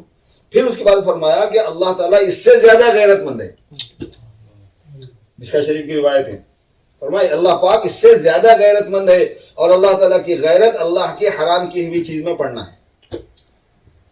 جب کوئی آدمی اللہ کے حرام میں ہاتھ ڈال دیتا ہے، چاہے آنکھ سے، چاہے کان سے، چاہے زبان سے، چاہے اپنی باڈی سے، کسی بھی چیز میں، کھانے میں، پینے میں، کمانے میں، خرچ کرنے میں، تو اللہ تعالیٰ کی غیرت کو للکارتا ہے۔ اور اللہ پاک چونکہ متاثر نہیں ہوتے نا، اللہ پاک کے پاس تاثر نہیں ہے، اللہ تاثر سے سبحان ہے۔ ان کو غصہ کرنا ہے تو وہ سوچ کے ارادے سے کرتے ہیں، وہ آپے سے باہر ہو کے نہیں کرتے۔ ان کو رحم کرنا ہے تو ارادے سے فرماتے ہیں، آپے سے باہر ہو کے مجبور ہو کے نہیں کرتے وہ، کیونکہ یہ سب تاثرات ہیں، یہ مخلوق کی خصوصیت ہے، خالق میں نہیں ہو سکتی یہ چیزیں، خالق میں عیب ہیں یہ باتیں۔ اللہ تبارک و تعالیٰ کے پاس غایات ہوتے ہیں، تاثرات نہیں ہوتے، یہ ایک اصطلاحی بات ہے، یہ تو متاثر نہیں ہوتے اللہ تبارک و تعالیٰ۔ اسی لیے اللہ تعالیٰ جب قیامت میں سزا دیں گے اس وقت یہ البتہ ضرور جتائیں گے کہ جس وقت تو یہ غلطی کر رہا تھا، آج تجھے اپنے اوپر جتنا غصہ ہے مجھے اس وقت اس سے زیادہ تھا۔ ان الذين كفروا ينادون لمقت الله اكبر من مقتكم انفسكم اذ تدعون الى الايمان فتكفرون۔ جب کافروں کو سزا دی جائے گی اور وہ اپنے ہاتھ کاٹ رہے ہوں گے، اپنے اوپر افسوس کرتے ہوئے اپنا ہاتھ چبا دیں گے، اپنے اوپر غصہ کر کے، اے میں نے ایسا کیوں کیا، اے کاش میں نے یہ نہیں کیا ہوتا، ہائے افسوس میں نے نہیں کیا ہوتا، اب تو اس کا کوئی ہے ہی نہیں، اس کا کوئی بدل ہی نہیں ہے، خلاصی کی صورت ہی نہیں ہے۔ آدمی کو اپنے اوپر غصہ ہوگا، اس غصے میں آدمی اپنا ہاتھ چبائے گا، اور حدیث میں آتا ہے کہ آدمی اپنا ہاتھ کاٹتے کاٹتے اپنی کوہنی تک چبا ڈالے گا غصے کی وجہ سے۔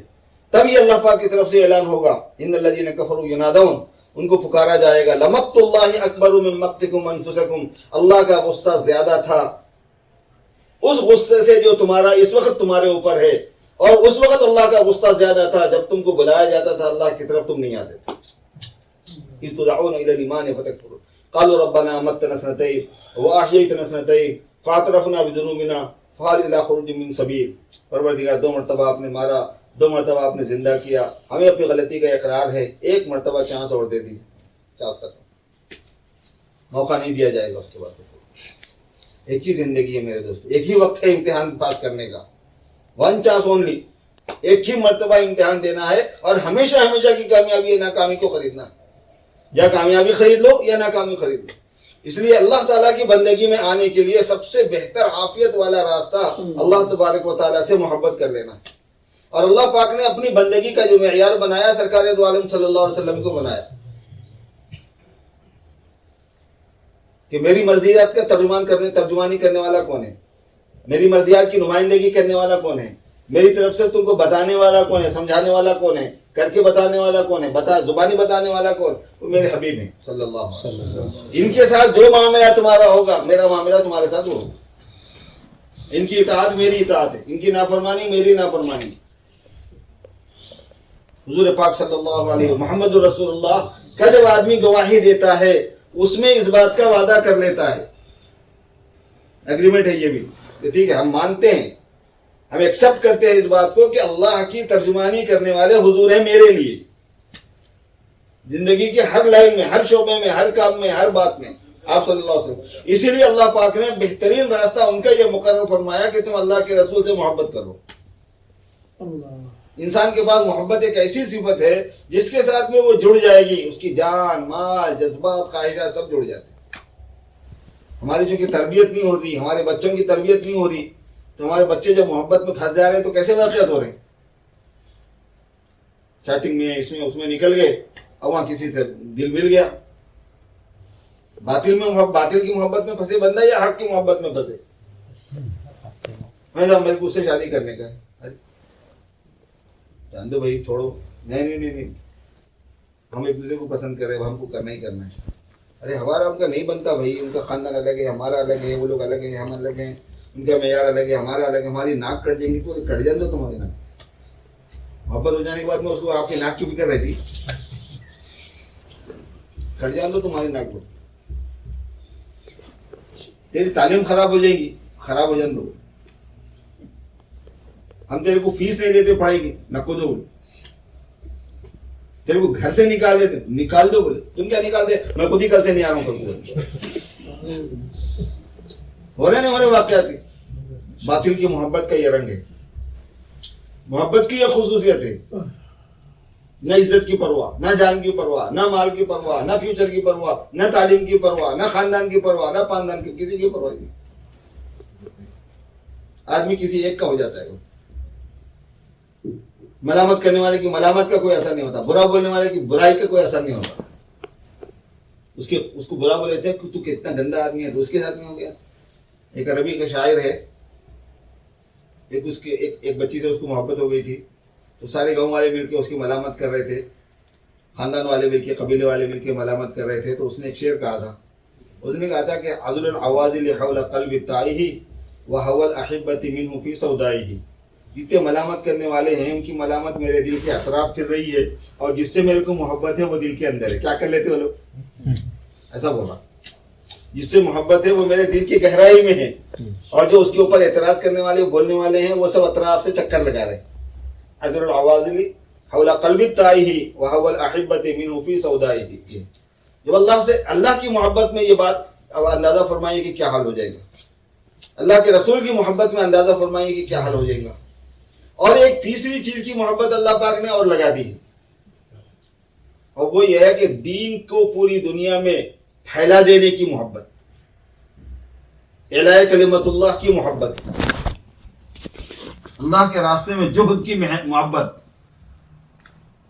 کیونکہ اس کے لیے آدمی وقت کے اعتبار سے, مال کے اعتبار سے, جذبات کے اعتبار سے, خواہشات کے اعتبار سے, حالات کے اعتبار سے سب کو مینج کر لیتا ہے اگر محبت ہوگی تو.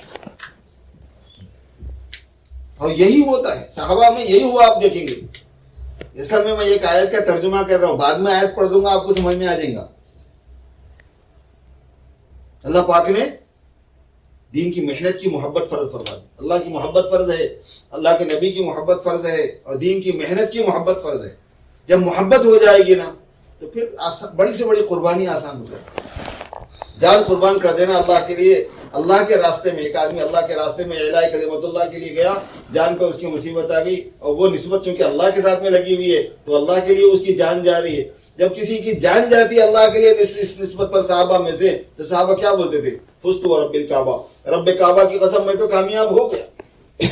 جس کے لیے زندگی تھی اس کے لیے زندگی چلی گئی, کیونکہ اگر میں بچ جاتا تو ڈاؤٹ فل ہوتا کہ پتہ نہیں اس کے نام پہ جان جانا ہے کہ نہیں جانا ہے، لیکن اب جب جان چلی جا رہی ہے تو شورٹی ہو گئی کہ اب اسی کے نام کی چلی گئی۔ فزت ورب الکعبہ، کتنے صحابہ ہیں جب ان کو پکڑ لیا گیا، ان کو شہید کرنے کا موقع آیا، انہوں نے نماز پڑھنے کی درخواست کی، نماز پڑھی، اس کے بعد میں رونے لگے۔ حضرت خبیب لوگوں نے بلایا، کہنے کیا ہوا، ڈر گئے موت سے؟ کہنے کہ موت سے نہیں ڈرا، بس ایک چیز کا غم ہے، اس کی وجہ سے رونا آ رہا۔ بولے وہ کیا؟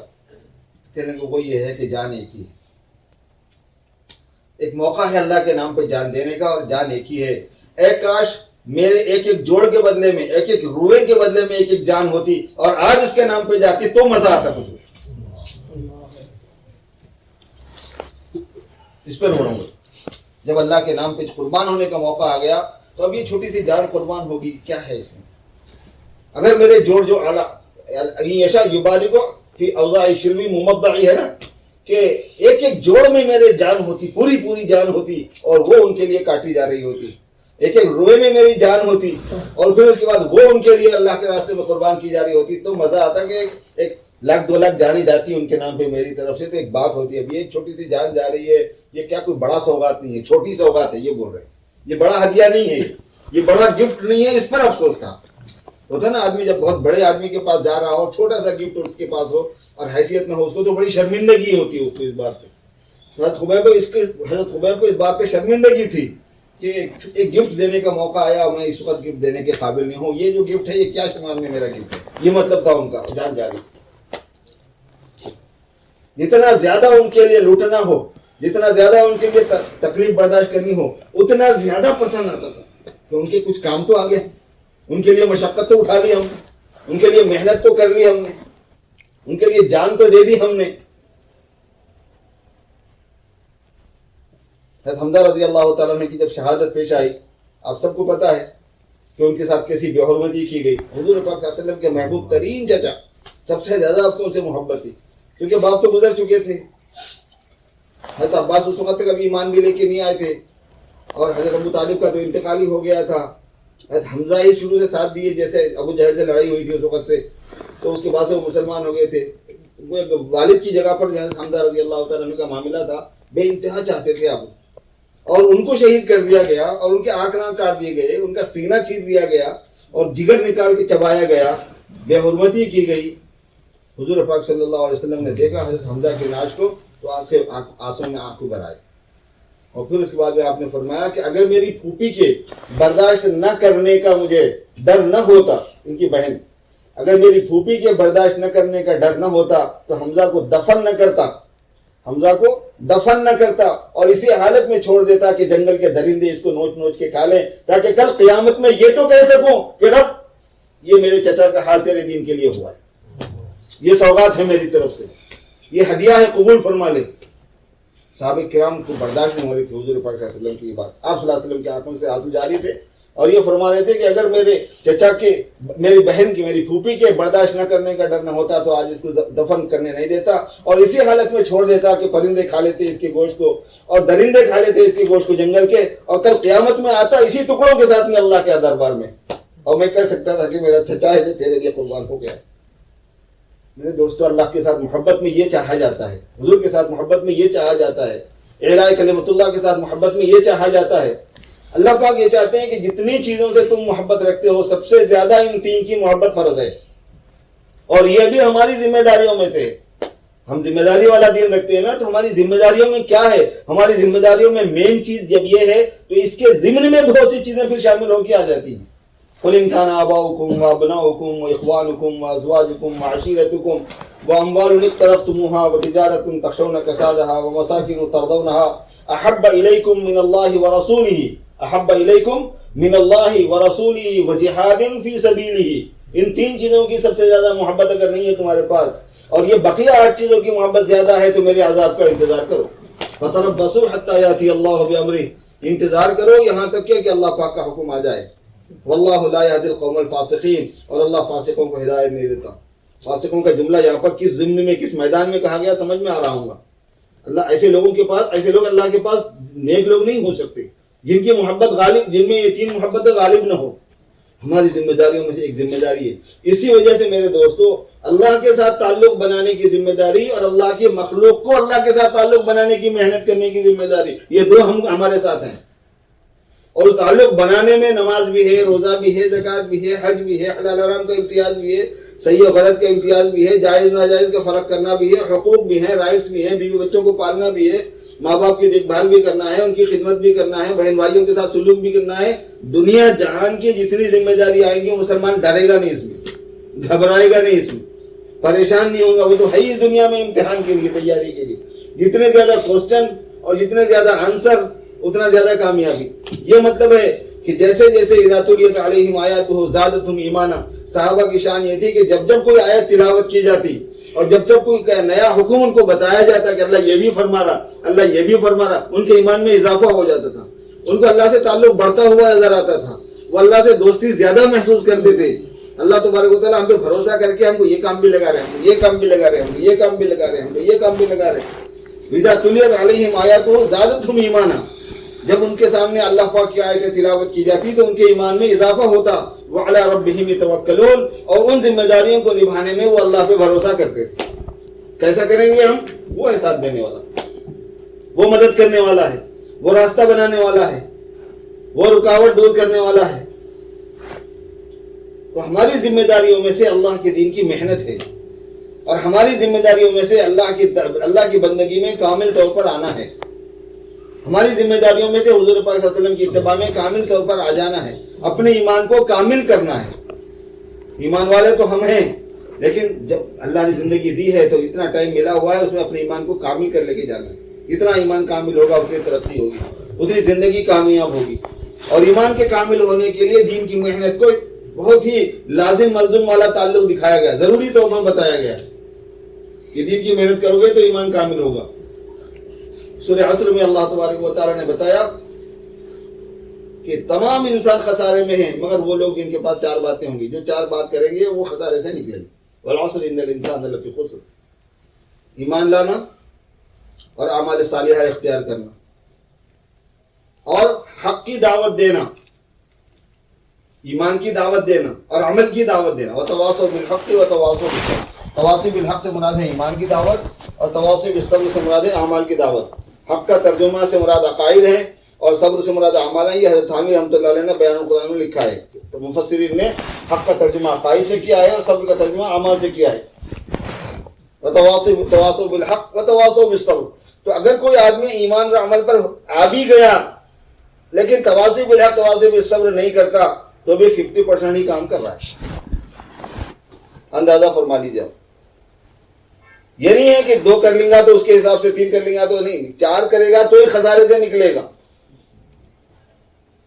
جیسے بولتے ہیں نا، آپ کی نماز صحیح ہونے کے واسطے کپڑا بھی صحیح ہونا، جگہ بھی صحیح ہونا، وضو بھی ہونا، جسم بھی پاک ہونا، قبلہ بھی منہ کی طرف ہونا، نیت بھی ہونا. اگر بول رہے آپ بولے نہیں یہ 5-6 چیزیں ہیں نا، اس میں سے اپن 1-2 رکھ لیں گے، 2 چھوڑ دیں گے، چلتا نہیں چلتا ایسا. ارے کپڑا گندا رہے تو کیا ہوتا، ارے جسم کو گندگی لگی ہوئی رہے تو کیا ہوتا، وضو تو ہے نا اپنے کو، یا پاک تو ہے نا اپنا، وضو ٹوٹ گیا تو کیا ہوتا. ایسا نہیں ہے، پورے چیزیں ہی ہونا پڑتا ہے. تو خسارے سے نکلنے کے واسطے، خسارے سے کون نکلتا ہے؟ جو کامل ایمان والا ہوتا ہے. ناقص ایمان والا خسارے میں ہوتا ہے. تو خسارے سے نکلنے کے واسطے ایمان کے ساتھ اعمال صالحہ کے ساتھ تواصی بالحق تواصی بالصبر کو بیان فرما رہے اللہ پاک. الا الذين امنوا وعملوا الصالحات وتواصوا بالحق وتواصوا بالصبر. اس لیے ہم سارے ساتھیوں پر، سارے سننے والوں پر، سارے دین کی محنت کرنے والوں پر یہ ضروری ہے کہ ہم دین کی محنت کو اپنے باضابطہ ایجنڈے میں شامل کریں گے، اور اس میں اپنی جان و مال کا حصہ مقرر ہے پہلے سے اللہ کی طرف سے. اللہ کے دین کی محنت میں ہماری جان کا حصہ ہے، اور اللہ کے دین کی محنت میں ہمارے مال کا حصہ ہے. اور دین کی محنت میں جان و مال کا، دین میں اللہ جان و مال کا حصہ ہے کا مطلب یہ نہیں ہوتا کہ بیواؤں کی اس میں دے دیا کچھ، یتیم بچوں کی شادیوں میں دے دیا کچھ، مسجدیں بنواتے ہوئے دے دیا کچھ چندہ، مدرسوں کے لیے کچھ چندہ دے دیا، حالات میں جو لوگ آ گئے ان کو پیسے دے دیے، کھانا کھلانے میں کچھ لگا دیا، زلزلے میں کچھ آ گئے، تعاون میں کچھ آ گئے، فسادات میں کچھ آ گئے، سیلاب میں کچھ آ گئے. یہ سب قربات ہیں، یہ طاعات ہیں، اس میں بھی ہمارے جان و مال کا حصہ ہے. مگر اللہ کے دین کی محنت جس کو بولتے وہ یہ چیز نہیں ہوتی. نصرت دین جس کو بولتے وہ یہ چیز نہیں ہوتی. نصرت اللہ، نصرت الرسول جس کو بولتے وہ یہ چیز نہیں ہوتی. نصرت دین میں تو آتا وہ، نصرت اللہ نصرت الرسول میں نہیں آتا. اللہ کی مدد میں، اللہ کے نبی کی مدد میں جو چیز آتی ہے وہ اللہ کے نبی کے کام میں شرکت میں آتی ہے. یہ چیز الگ ہے. اس لیے ہماری جان میں اور ہمارے مال میں اپنا حصہ ہوتا ہے سب سے پہلے. ان لنفسک علیک حقا، اپنی بیوی بچوں کا حصہ ہوتا ہے، ان کا حق ہے، ان پر خرچ کرنا پڑے گا ہم کو مال، وقت بھی ان کو دینا پڑے گا. اور اللہ اور ضرورت مندوں کی ضرورت میں ہمارے مال کو خرچ کرنا ہوگا، جس کے ذکر یہ ابھی میں نے کیا. اس کے اندر تو مسلمان ہونے کی بھی قید نہیں ہے، غیر مسلم بھی محتاج ہے، ضرورت مند ہے، بھوکا ہے، فقیر ہے، اس کو بھی دے دیا جائے گا. اور اس میں تو انسان ہونے کی بھی قید نہیں ہے، جانور کے ساتھ میں بھی سلوک کیا جائے گا. پیاسے کتے کو پانی پلایا جائے گا، بھوکی بلی کو کھانا کھلایا جائے گا. پرندوں کے لیے بھی اگر کوئی آدمی کوئی درخت لگا دیتا ہے تو جتنے پرندے اس سے کھائیں گے ہر دانے پر صدقے کا ثواب ملتا رہے گا. حدیث شریف میں ضرورت مندوں کی ضرورت پوری ہو. جو جاندار ہے، ذی کبد ہے، جگر والا ہے، جان والا ہے، اس کو جو ضرورت میں آدمی کا تعاون شامل ہوگا اس کا ثواب ملے گا اس کو. یہ تیسرا مصرف ہے ہمارا. اور چوتھا مصرف جو گنانے میں چوتھا ہے، کام میں سب سے مقدم ہے درجے کے اعتبار سے، وہ ہے اللہ کا دین پھیل جائے. وہ اتنا اہم کیوں ہوتا ہے؟ وہ اس لیے ہوتا ہے کہ حق تعالیٰ نے ہر انسان کی کامیابی کو دین کے ساتھ میں جوڑا ہے. اور انسان جب تک اس تک نہیں جائے گا، دین اس تک پہنچے گا نہیں، وہ کامیابی کے راستے پر آئے گا کہاں سے؟ دعوت نہیں ہوگی تو ہدایت کہاں سے آئے گی؟ نبی آتے تھے، دعوت دیتے تھے، ہدایت آتی تھی. نبی چلے جاتے تھے، دعوت چلی جاتی تھی، ہدایت چلی جاتی تھی. حضور پاک صلی اللہ علیہ وسلم آخری نبی ہیں، کوئی نبی آپ کے بعد میں آئے گا نہیں. اب اگر یہ مسلمان جو باشعور ہے، جو بامذہب ہے، جو سمجھتے ہیں دین کی ضرورتوں ذمہ داریوں کو، اگر وہ نہیں جائیں گے تو پھر ان لوگوں تک ہدایت کی بات پہنچے گی کیسے؟ اور آپ صلی اللہ علیہ وسلم عالمی نبی ہیں، پورے عالم کے آپ نبی ہیں بے اعتبار مکان کے. اور آپ قیامت تک کے لیے نبی ہیں بے اعتبار زمان کے. ٹائم کے اعتبار سے قیامت تک کا زمانہ، جگہ کے اعتبار سے پورا عالم.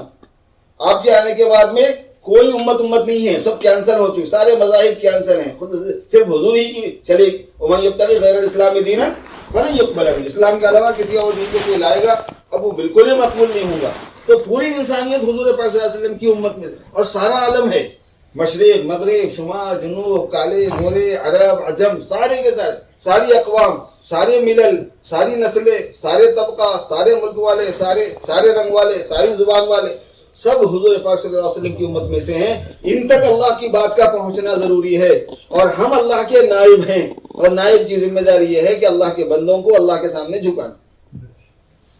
اور ہم حضور پاک صلی اللہ علیہ وسلم کے نائب ہیں. نائب کی ذمہ داری یہ ہے کہ اپنے آقا کے سامنے سب کو لانا اور ان کی اطاعت میں داخل کرنا. اور اسپیشل مسلمانوں کے ساتھ جو اسلام میں آ گیا اس کے ساتھ میں تو اس کے ساتھ بہت سختی ہے، اس کے ساتھ نرمی نہیں ہے. جو اسلام میں آ گیا اس کے ساتھ نرمی نہیں ہوتی. آپ کو پتہ ہی یہ مسئلہ، اور بہت لوگوں کو نہیں پتا ہے، کنفیوژن ہے.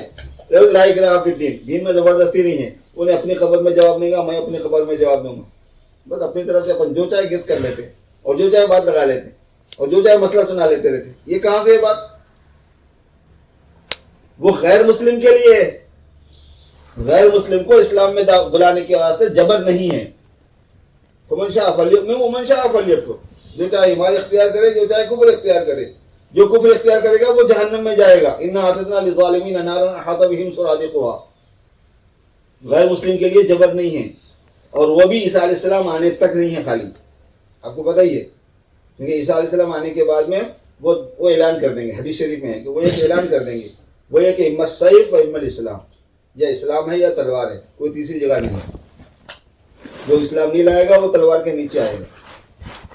فادخلہ اللہ الاسلام لا بیت مدن ولا بیت وبد، لا يبقى بیت مدن ولا وبد الا ادخلہ اللہ الاسلام بعز عزیز وذل ذلیل. کوئی کچا مکان نہیں رہے گا، کوئی پکا مکان نہیں رہے گا، مگر اس میں اللہ پاک اسلام کو داخل کرے گا. جو عزت سے آئے گا اس کو عزت سے داخل کر لیا جائے گا، اور جو ذلیل ہو کے آئے گا اس کو ذلیل کر کے داخل کر لیا جائے گا. ذلیل ہو تو یہ جوتے کھا کے جھک مار کے آنا، جس کو بولتے ہیں لانا پڑے گا. وہ عیسیٰ علیہ السلام کرنے والے ہیں وہ کام. کیونکہ وہ حضور پاک صلی اللہ علیہ وسلم کے نمائندگی کے طور پر آپ صلی اللہ علیہ وسلم کے تعاون کا جو وعدہ پورے نبیوں نے مل کے کیا ہے، اس وعدے کو پورا کرنے کے لیے پورے نبیوں کی طرف سے نمائندہ بن کے آ رہے ہیں، اور اسی وجہ سے ان کو موت نہیں دی گئی بلکہ ان کو اوپر اٹھا کے رکھ لیا گیا ہے، اور جہاں ان کو رکھا گیا اس کی خصوصیت یہ کہ ان کو جب سے رکھا گیا انہوں اس وقت سے اٹھتے چلے۔ اب 33 سال کی عمر میں ان کو اٹھایا گیا، مشہور ہی ہے، تو 33 سال کے ہی ہیں انہوں اب تک، 2500 سال گزرنے کے بعد، 2000 سال گزرنے کے باوجود بھی، کیونکہ 34واں سال دنیا پہ اترنے کے بعد شروع ہونے والا ہے ان کا۔ اللہ پاک کی شان ہے جس کو چاہے۔ اب یہ کہ ان کو اوپر اٹھا کے رکھ دیا ہے تو یہ تھوڑی مطلب ہے کہ وہ حضور صلی اللہ علیہ وسلم سے بڑھ جاتے ہیں، نہیں، وہ تو حضور کی خدمت کے لیے رکھے گئے وہاں پہ۔ ایک بہت بڑے سیاسی یہ کیا نام عیسائی عالم نے بہت بڑے مولانا سے کہا کہ بھائی میں جا رہا تھا چوراستے پہ، ایک سوال اس نے بنایا اپنی طرف سے، لیکن میں جا رہا تھا اور چوراستے پہ جانے کے بعد میرے کو راستہ نہیں مل رہا، وہ کدھر جانا ہے ذہن میں نہیں ہے، میرے کو جانا ہے، جو میری منزل ہے رائٹ کو ہے لیفٹ کو ہے آگے ہے، کدھر جانا ہے میرے کو نہیں سمجھ میں آ رہا تھا۔ تو وہاں پہ 2 آدمیاں تھے، بولے ایک آدمی بیٹھے ہوئے تھے اور ایک آدمی سوئے ہوئے تھے، تو میں کس سے پوچھنا راستہ پوچھا، ایک سوئے ہوئے ہے اور ایک بیٹھے ہوئے ہیں، میں راستہ کس سے پوچھنا پوچھا، تو بظاہر تو عالم صاحب تھے، پوچھنے والا عیسائی تھا اور عالم تھا، انہیں بھی عیسائی عالم تھا، انہوں سمجھ گئے کیا پوچھنا چاہ رہا ہے اور سوال کے پیچھے کیا سوال ہے، اصل پڑھنا یہ رہتا مفتی کو، سوال کے پیچھے کیا سوال ہے وہ معلوم رہنا۔ سمجھ گئے کہ سونے سے سونے والوں سے کون مراد ہے، بیٹھنے والے سے کون مراد ہے، ظاہر کہ سرکار دو عالم صلی اللہ علیہ وسلم آرام فرما رہے ہیں، وہ آسمان پہ بیٹھے ہوئے ہیں، سمجھ آ رہا ہے۔ تو اس کے بولنے کا مطلب ہے کہ میں اب کس سے پوچھوں راستہ، ایسا پیارا جواب دیا انہوں نے فرمایا کہ جو سو رہے ہیں نا ان سے پوچھنا۔ ارے وہ کیوں؟ تو بولے وہ بیٹھے ہوئے ہیں نا، وہ بھی اسی لیے بیٹھے ہوئے ہیں کہ سونے والا اٹھا کر پوچھ کے جانا ہے۔ جیسے کو ایسا جواب دینا پڑتا نا، حکمت کا تقاضا ہے، وہ سونے والے کے انتظار میں ہی بیٹھے ہوئے ہیں انہوں بولے۔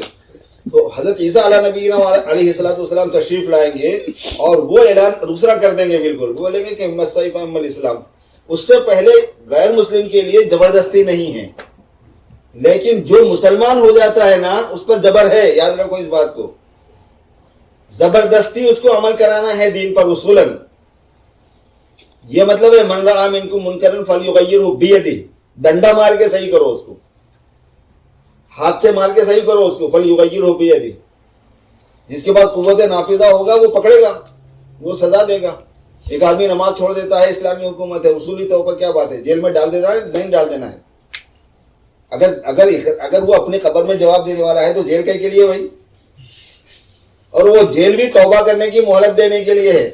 فقہاء نے لکھا ہے کہ 3 دن مہلت دی جائے گی، 3 دن میں توبہ کر کے نماز شروع کر دیتا ہے تو ٹھیک ہے، نہیں تو چوتھے دن قتل کر دیا جائے گا۔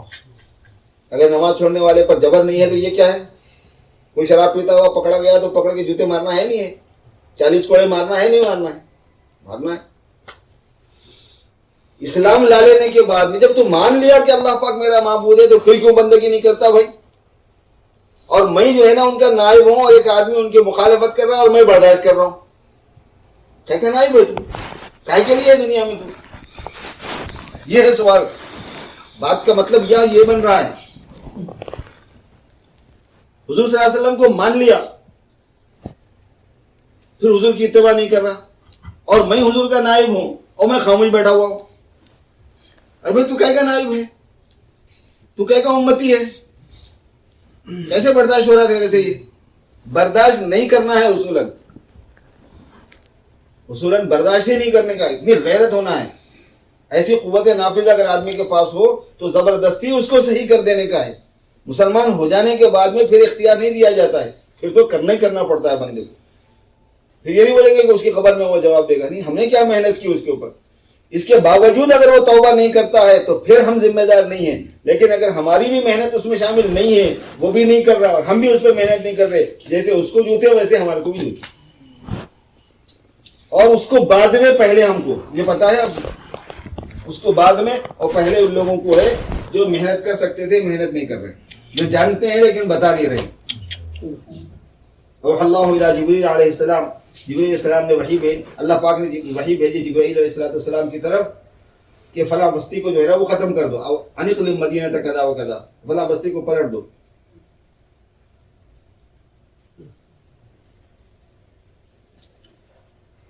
جبرائیل علیہ السلام پہنچے اس میں ایک بندہ بہت ہی نیک متقی پرہیزگار، قال یا رب ان فیہم عبدک فلان لم یعصک طرفۃ عین، حدیث شریف ہے۔ جبرائیل علیہ السلام نے عرض کیا کہ پروردگار اس بستی میں فلاں بندہ ہے جو ایک پلک جھپکنے کے برابر آپ کی نافرمانی نہیں کرتا، کیا ارشاد ہے؟ یا تو اس کی برکت سے پوری بستی کو معاف کر دو، یا اس کو بچانے کو بولو میرے کو تو میں اس کو لے آ کے کہیں پہنچا دوں۔ اللہ پاک نے فرمایا کہ پہلے اس کا گھر پلٹ، قال یقلبھا علیہ وعلیہم، بعد میں پوری بستی کا پلٹ۔ فإن وجهه لم يتمعر في قط، اس واسطے کہ اتنا سب کچھ ہو رہا تھا اور یہ خاموش بیٹھا ہوا تھا، تو پہلے تو اس کی گردن ناپی جائے گی نا۔ اسی وجہ سے حضور پاک صلی اللہ علیہ وسلم فرمایا کہ اگر تم دین کی محنت نہیں کرو گے تو دنیا میں سزا دی جائے گی اور آخرت میں بھی دی جائے گی، معافی نہیں ہے اس بات میں۔ حضور صلی اللہ علیہ وسلم کو نہیں ماننے والا اس کو بہت ڈیل ہے دنیا میں، نہیں بولیں گے اللہ میں خود، لیکن حضور کو ماننے کے بعد ان کی مخالفت کرنے والا اس کو نہیں چھوڑا جاتا، یہ ضابطہ ہے۔ جب تک حضور پاک صلی اللہ علیہ وسلم مدینہ منورہ تشریف نہیں لے گئے تھے، صحابہ کی جماعت تیار نہیں ہوئی تھی، مسلمان تیار نہیں ہوئے تھے، حضور صلی اللہ علیہ وسلم کو مارا بھی گیا، حضور صلی اللہ علیہ وسلم کو تھوکا بھی گیا، آپ کو غلط باتیں بھی کہی گئی، جادوگر بھی کہا گیا، مجنون بھی کہا گیا، زخمی آپ کو کیا گیا، اوجڑی آپ پر رکھی گئی، آپ کے راستے میں غلاظت ڈالی گئی، کانٹے بچھائے گئے، سب سے زیادہ آپ کو ستایا گیا، سب سے زیادہ آپ کو ڈرایا گیا، اللہ پاک نے کچھ نہیں فرمایا۔ لیکن یہی پیغام، یہی پیارے حبیب صلی اللہ علیہ وسلم مدینہ منورہ جاتے ہیں، وہاں صحابہ کی موجودگی میں، تو اللہ تعالیٰ فرما رہے ان سے آگے نہیں چلنا، لا تقدموا بین یدی اللہ ورسولہ، لا ترفعوا اصواتکم، ان کے سامنے اپنی آواز اونچی نہیں کرنا۔ اگر تم ان کے سامنے اپنی آواز اونچی کرو گے تو تمہارے نماز روزے سب ختم کر دوں گا۔ ان تحبط اعمالکم وانتم لا تشعرون، اگر ان سے ملنے کا تقاضا ہے تو گھر پہ آ کے دروازے پہ دستک دے کے بلانا نہیں۔ ان الذین ینادونک من وراء الحجرات اکثرهم لا یعقلون، جو لوگ آپ کو کمرے کے باہر سے پکارتے ہیں، آواز دیتے ہیں، وہ بے عقل ہیں۔ ولو انہم صبروا حتی تخرج الیہم، انتظار کرو، صبر کرو، جب وہ خود باہر تشریف لائیں تو پھر ملو تم ان سے۔ اذا ناجیتم الرسول فقدموا بین یدی نجواکم صدقہ، جب رسول سے بات کرنے کی آپ کی ضرورت ہے، خواہش ہے، تو پہلے صدقہ دو۔ سوچنے کی بات یہ ہے کہ سرکار دو عالم صلی اللہ علیہ وسلم کی یہ عظمت اور آپ کا یہ احترام اور آپ کا یہ ادب اور آپ کے یہ حقوق اور آپ کی یہ حیثیت ابھی بنی ہے یا پہلے سے ہے؟ پہلے سے ہے۔ آپ کی یہ محبوبیت پہلے سے ہے، آپ کی یہ شان پہلے سے ہے، آپ کو یہ رفعت شان پہلے سے حاصل ہے۔ آپ کے نام کا کلمہ عرش کے پیشانی پہ پہلے سے لکھا ہوا ہے، لا الہ الا اللہ محمد الرسول اللہ پورے عرش کی پیشانی پہ لکھا ہوا ہے۔ کائنات جہاں پہ شروع ہے وہاں پہ اللہ پاک نے آسمان و زمین بنانے سے پہلے لکھ دیا ہے کہ یہ اصل لا الہ الا اللہ محمد رسول اللہ کا نظام ہے جو بعد میں تھا۔ آدم علیہ السلام نے بھی اسی کو دیکھا تھا، یہ آپ کی شان پہلے سے۔ تو فرق کیا ہے؟ فرق ماننے والوں نہیں ماننے والوں کا ہے، قبول کرنے والوں نہیں قبول کرنے والوں کا ہے۔ نہیں قبول کیا اس سے بعد میں نمٹیں گے، اس کے لیے آخرت میں ہے نمٹنے کی جگہ، یہاں ڈھیل ہے، امتحان کی جگہ ہے، چھوڑ دیا۔ جیسے کتے بلیوں کو چھوڑ دیا جاتا ہے ایسے ان کو بھی چھوڑ دیا گیا۔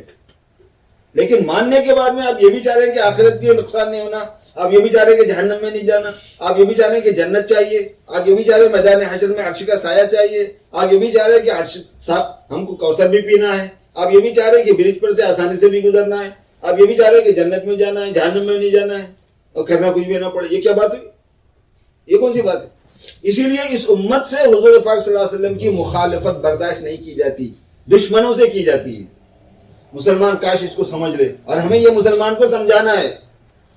مسلمان یہ سمجھ رہا ہے کہ ایجوکیشن ہو جائے، مسلمان یہ سمجھ رہا ہے پیسہ آ جائے، مسلمان یہ سمجھ رہا ہے سیاست آ جائے، مسلمان یہ سمجھ رہا ہے دولت آ جائے، سب چیز دیکھ لی انسانوں نے، اب دیکھو کیسے ذلیل ہو رہے، اس کے باوجود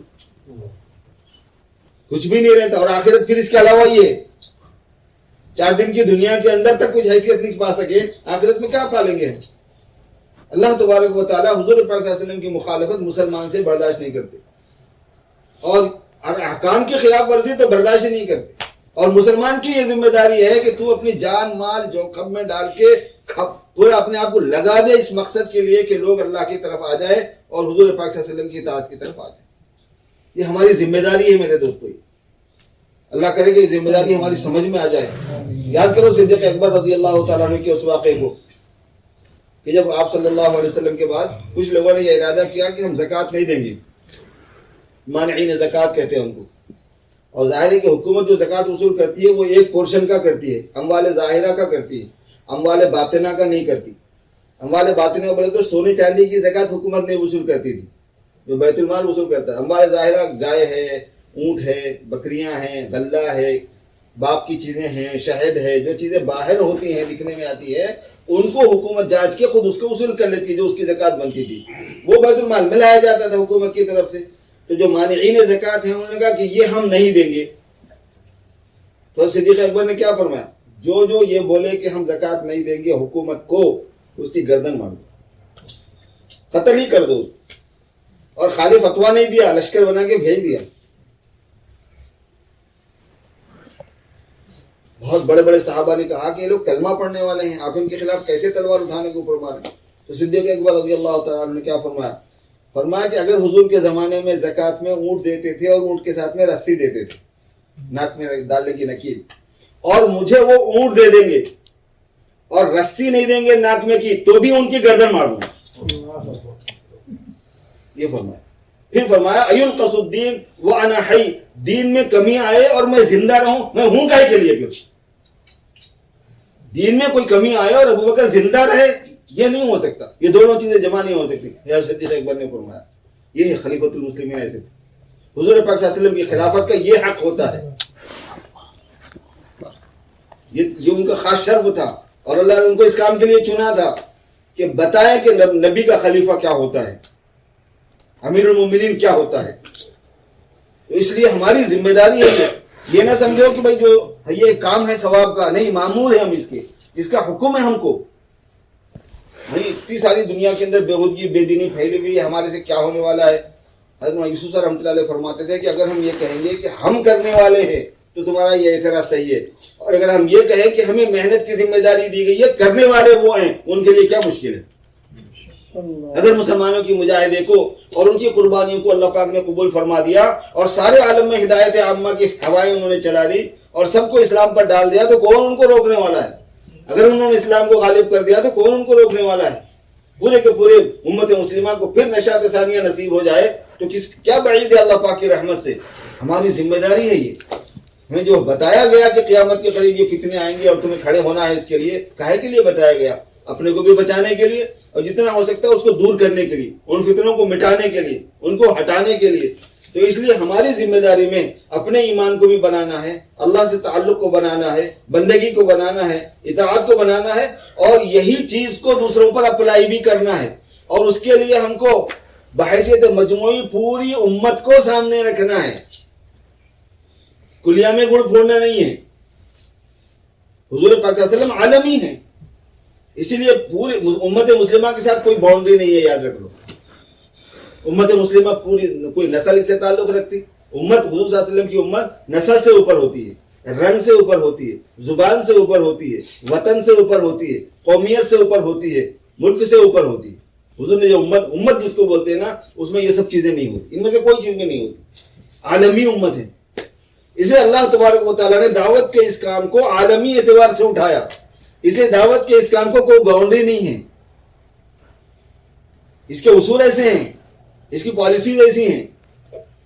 اللہ پاک نے اس کو صدیوں کے بعد میں یہ موقع دیا ہے. حضرت الیاس صاحب فرماتے تھے کہ قرن اول کا ہیرا ہے, اس کے کئی نکات ہیں, اس میں سے ایک یہ بھی ہے کہ ایسے انداز میں کام صدیوں کے بعد میں وجود میں آیا ہے. ورنہ چھوٹے چھوٹے پاکٹوں میں کام تو ہم کر ہی رہے تھے پہلے سے, مگر اس سے امت کی گاڑی اسمبل نہیں ہو سکتی. الگ الگ جگہ چھوٹی چھوٹی چیز بنا لینے سے وہ تو عالمی پیمانے پر چاہیے, عالمی قیادت چاہیے. وہ ایک مرکز کے ساتھ میں جڑی ہوئی ہوگی, وہ ایک امیر کے ساتھ میں جڑی ہوئی ہوگی, وہ ایک نہج کے ساتھ میں جڑی ہوئی ہوگی, وہ ایک اسٹائل کے ساتھ میں ہوگی, وہ ایک گائیڈنس میں ہوگی. وہ سارے عالم کے اندر اللہ تبارک و تعالیٰ نے جو ایک خاص انداز میں پوری دنیا کے اندر مشرق و مغرب اور شمال و جنوب میں ایک دین کا شعور اور دین کی طرف توجہ اور ایک خاص انداز کی معاشرت اور کلچر اور تہذیب اور ایک خاص انداز کا اللہ تبارک و تعالیٰ کی طرف رجحان اور اللہ کے لیے جان و مال لگانے کا جذبہ اور داعیہ اس کو وجود میں وجود دیا. میرے دوستو, یہ بہت بہت بڑا وژڈم اس کے پیچھے, بہت بڑی سوچ بوجھ اس کے پیچھے. اللہ پاک جزائے خیر دے ان بزرگوں کو، ان اللہ والوں کو جن کو اللہ نے یہ توفیق دی اور یہ سوجھ بوجھ عطا فرمائی، اس کو اسی نہج کے ساتھ میں ہم کو رکھنا ہے باقی، اور قربانی ویسے ہی دینی ہے. اور اسی وجہ سے آج قربانی کو بڑھانا پڑتا ہے کیونکہ تقاضے بڑھ گئے، ذمہ داریاں بڑھ گئی. جیسے تقاضا بڑھتا ہے ویسے ویسے کام بھی بڑھ جاتا ہے. حضور نے فرمایا اذا استنفرتم فانفروا، جب تم سے سفر کا مطالبہ کیا جائے تو تم سفر کرنا، یعنی جب سفر کا تقاضا تمہارے سامنے آئے. اب دیکھو پورے عالم میں مسلمانوں کا کیا حال ہو رہا ہے. مسلمانوں کے اندر پہنچنے کا تقاضا ہے کہ نہیں ہے، جانے کا تقاضا ان کا ہے کہ نہیں ہے، ان سے ملاقات کا تقاضا ہے یا نہیں ہے، ان کو اللہ کی طرف بلانے کا تقاضا ہے یا نہیں ہے. کیا حال ہے بےہودگیوں کا، کیا حال ہے ننگے پن کا، کیا ہے بے حیائی کا، کیا حال ہے نماز روزے سے دوری کا، کیا حال ہے ارتداد کے سیلاب کا. پوری دنیا کے اندر ارتداد ایک سیلابی شکل کے اندر مسلمانوں میں آیا ہوا ہے. کتنے لوگ ہیں جو اسلام کو چھوڑ رہے ہیں. ہم یہ لے کے بیٹھے ہوئے ہیں کہ کون کون مسلمان ہو رہا ہے اور اس کو ہم دیکھتے نہیں کہ کون کون اسلام چھوڑ رہا ہے. ایک صاحب کہنے لگے امریکہ میں فلاں مسلمان ہو رہے ہیں، فلاں اتنے مسلمان ہو رہے. آخر ہم بھی تو وہیں رہتے نا. میں نے کہا بھائی یہ تو تم بولتے ہو بہت خوشی خوشی، لیکن یہ تم نے نہیں کہا کہ کتنے چھوڑ رہے ہیں. وہ نہیں ہے جانچنے کی چیز، اس کو انالائز نہیں کرنے کا ہے، اس کو نہیں سوچنا ہے کہ چھوڑ کتنے رہے. ایک ایک ملک سے 2-2 کروڑ مسلمان مرتد ہوا ہے 100 سال کا. ڈیٹیل کے ساتھ میں دشمنوں نے رپورٹ دی ہے ایک ایک ملک سے مسلمانوں کے. کوئی تقاضا نہیں ہوگا ہمارے ذمہ، کوئی ذمہ داری ہماری نہیں ہوگی. ہم سب کی ذمہ داری ہے کہ ہم کو اللہ تبارک و تعالیٰ کے راستے میں جانے کے لیے وقت بھی نکالنا ہوگا. کیسے نکالنا یہ ہماری ذمہ داری، مینیج کرنا ہے اس کو. مال بھی لگانا ہوگا، کیسے لگانا یہ ہماری ذمہ داری. ارادہ تو مجھ کو کرنا ہی پڑے گا، سوچنا تو مجھے چاہیے ہی چاہیے، اور کوشش بھی کرنی ہوگی. اور حضور پاک صلی اللہ علیہ وسلم نے ایک راز بتایا ہے اس کا. وہ راز یہ بتایا ہے کہ کمائی کو مختصر کر لو، یہ ہے اس کا راستہ. اجمیلو فی الطلب، اگر تم کمائی کو مختصر کرو گے تو ٹائم بچے گا، ورنہ تو کہاں سے بچے گا. 12 مہینے کمانا یہ کہاں سے تم کو بتایا گیا؟ کس نے بتایا کہ 12 مہینے کھانے کے لیے 12 مہینے کماؤ؟ بھائی غیر مسلموں کا ہے، یہ اپنا نہیں ہوتا. یہ اسکیجول اپنا نہیں ہوتا. ہمارا ایجوکیشن غیر مسلموں کا ہے، ہماری کمائی کا سسٹم غیر مسلموں کا ہے. ایجوکیشن میں KG سے لے کے یونیورسٹی تک آپ چلے جاؤ، کہیں اللہ تبارک و تعالیٰ نے ہمیں کس مقصد کے لیے پیدا کیا اس ٹاپک پہ بات ہوتی. اللہ کون ہے، کیا چاہتا ہے، اس پہ بات ہوئی. کن چیزوں سے وہ راضی ہوتا ہے، کن سے ناراض ہوتا ہے، اس پہ کوئی بات ہوئی. انسان کی زندگی کب کامیاب ہوتی ہے، کب ناکام ہوتی ہے، اس پہ کبھی بات ہوتی ہے. انسان کی زندگی کا انجام کیا ہے، اس بارے میں کوئی بات آتی ہے. شروع سے لے کے آخر تک ایک ٹاپک نہیں ہے، اور ہم اس کو ایجوکیشن بول رہے ہیں. جس ایجوکیشن میں وحی کا علم شامل نہ ہو اس کو ایجوکیشن بولنا خود ایک بڑی غلطی ہوتی ہے. وہ خود بھی غلطیوں میں سے غلطی ہے. وہ وحی کا علم کا حصہ ہی نہیں ہے، اس میں آسمان سے آئے ہوئے علم کا حصہ ہی نہیں ہے. مقصد زندگی میں بحث ہی نہیں ہے، خالق زندگی سے بحث ہی نہیں ہے. تو ہماری جو ایجوکیشن کا جو نظام ہے اس میں بھی ہم مات کھا گئے اور غلطی کر گئے بہت زیادہ. اور اس کے ساتھ ساتھ اور اپنے اولاد کے بارے میں بھی کر رہی ہے غلطی. اور اس کے ساتھ ساتھ ہماری کمائی کا جو نظام ہے وہ بھی ایسا ہے. حضور صلی اللہ علیہ وسلم نے فرمایا کہ دیکھو جو تمہارے مقدر کا رزق ہے وہ تم لیے بغیر مر نہیں سکتے. یہ طے ہے اللہ کی طرف سے، جو تمہارے مقدر کا رزق ہے وہ لیے بغیر تم مر نہیں سکتے. لہذا اللہ سے ڈرو اور اپنی کمائی کو مختصر کرو اور اللہ کی ذات پہ بھروسہ کرو. وتوکلوا علیہ ان اللہ یحب المتوکلین. اللہ تبارک و تعالیٰ توکل کرنے والوں سے پسند فرماتے ہیں. کیونکہ جب آدمی کمائی کو مختصر کرے گا تو ڈاؤٹ اس کو ستائے گا، وسوسے آئیں گے کہ پھر کیا ہوگا. پھر اللہ پہ بھروسہ کرو، اللہ دینے والا ہے، اللہ انتظام کرنے والا ہے. اس لیے میرے اور آپ کی ذمہ داری یہ ہے کہ ہم کو اللہ کے راستے میں جانا طے کرنا ہے.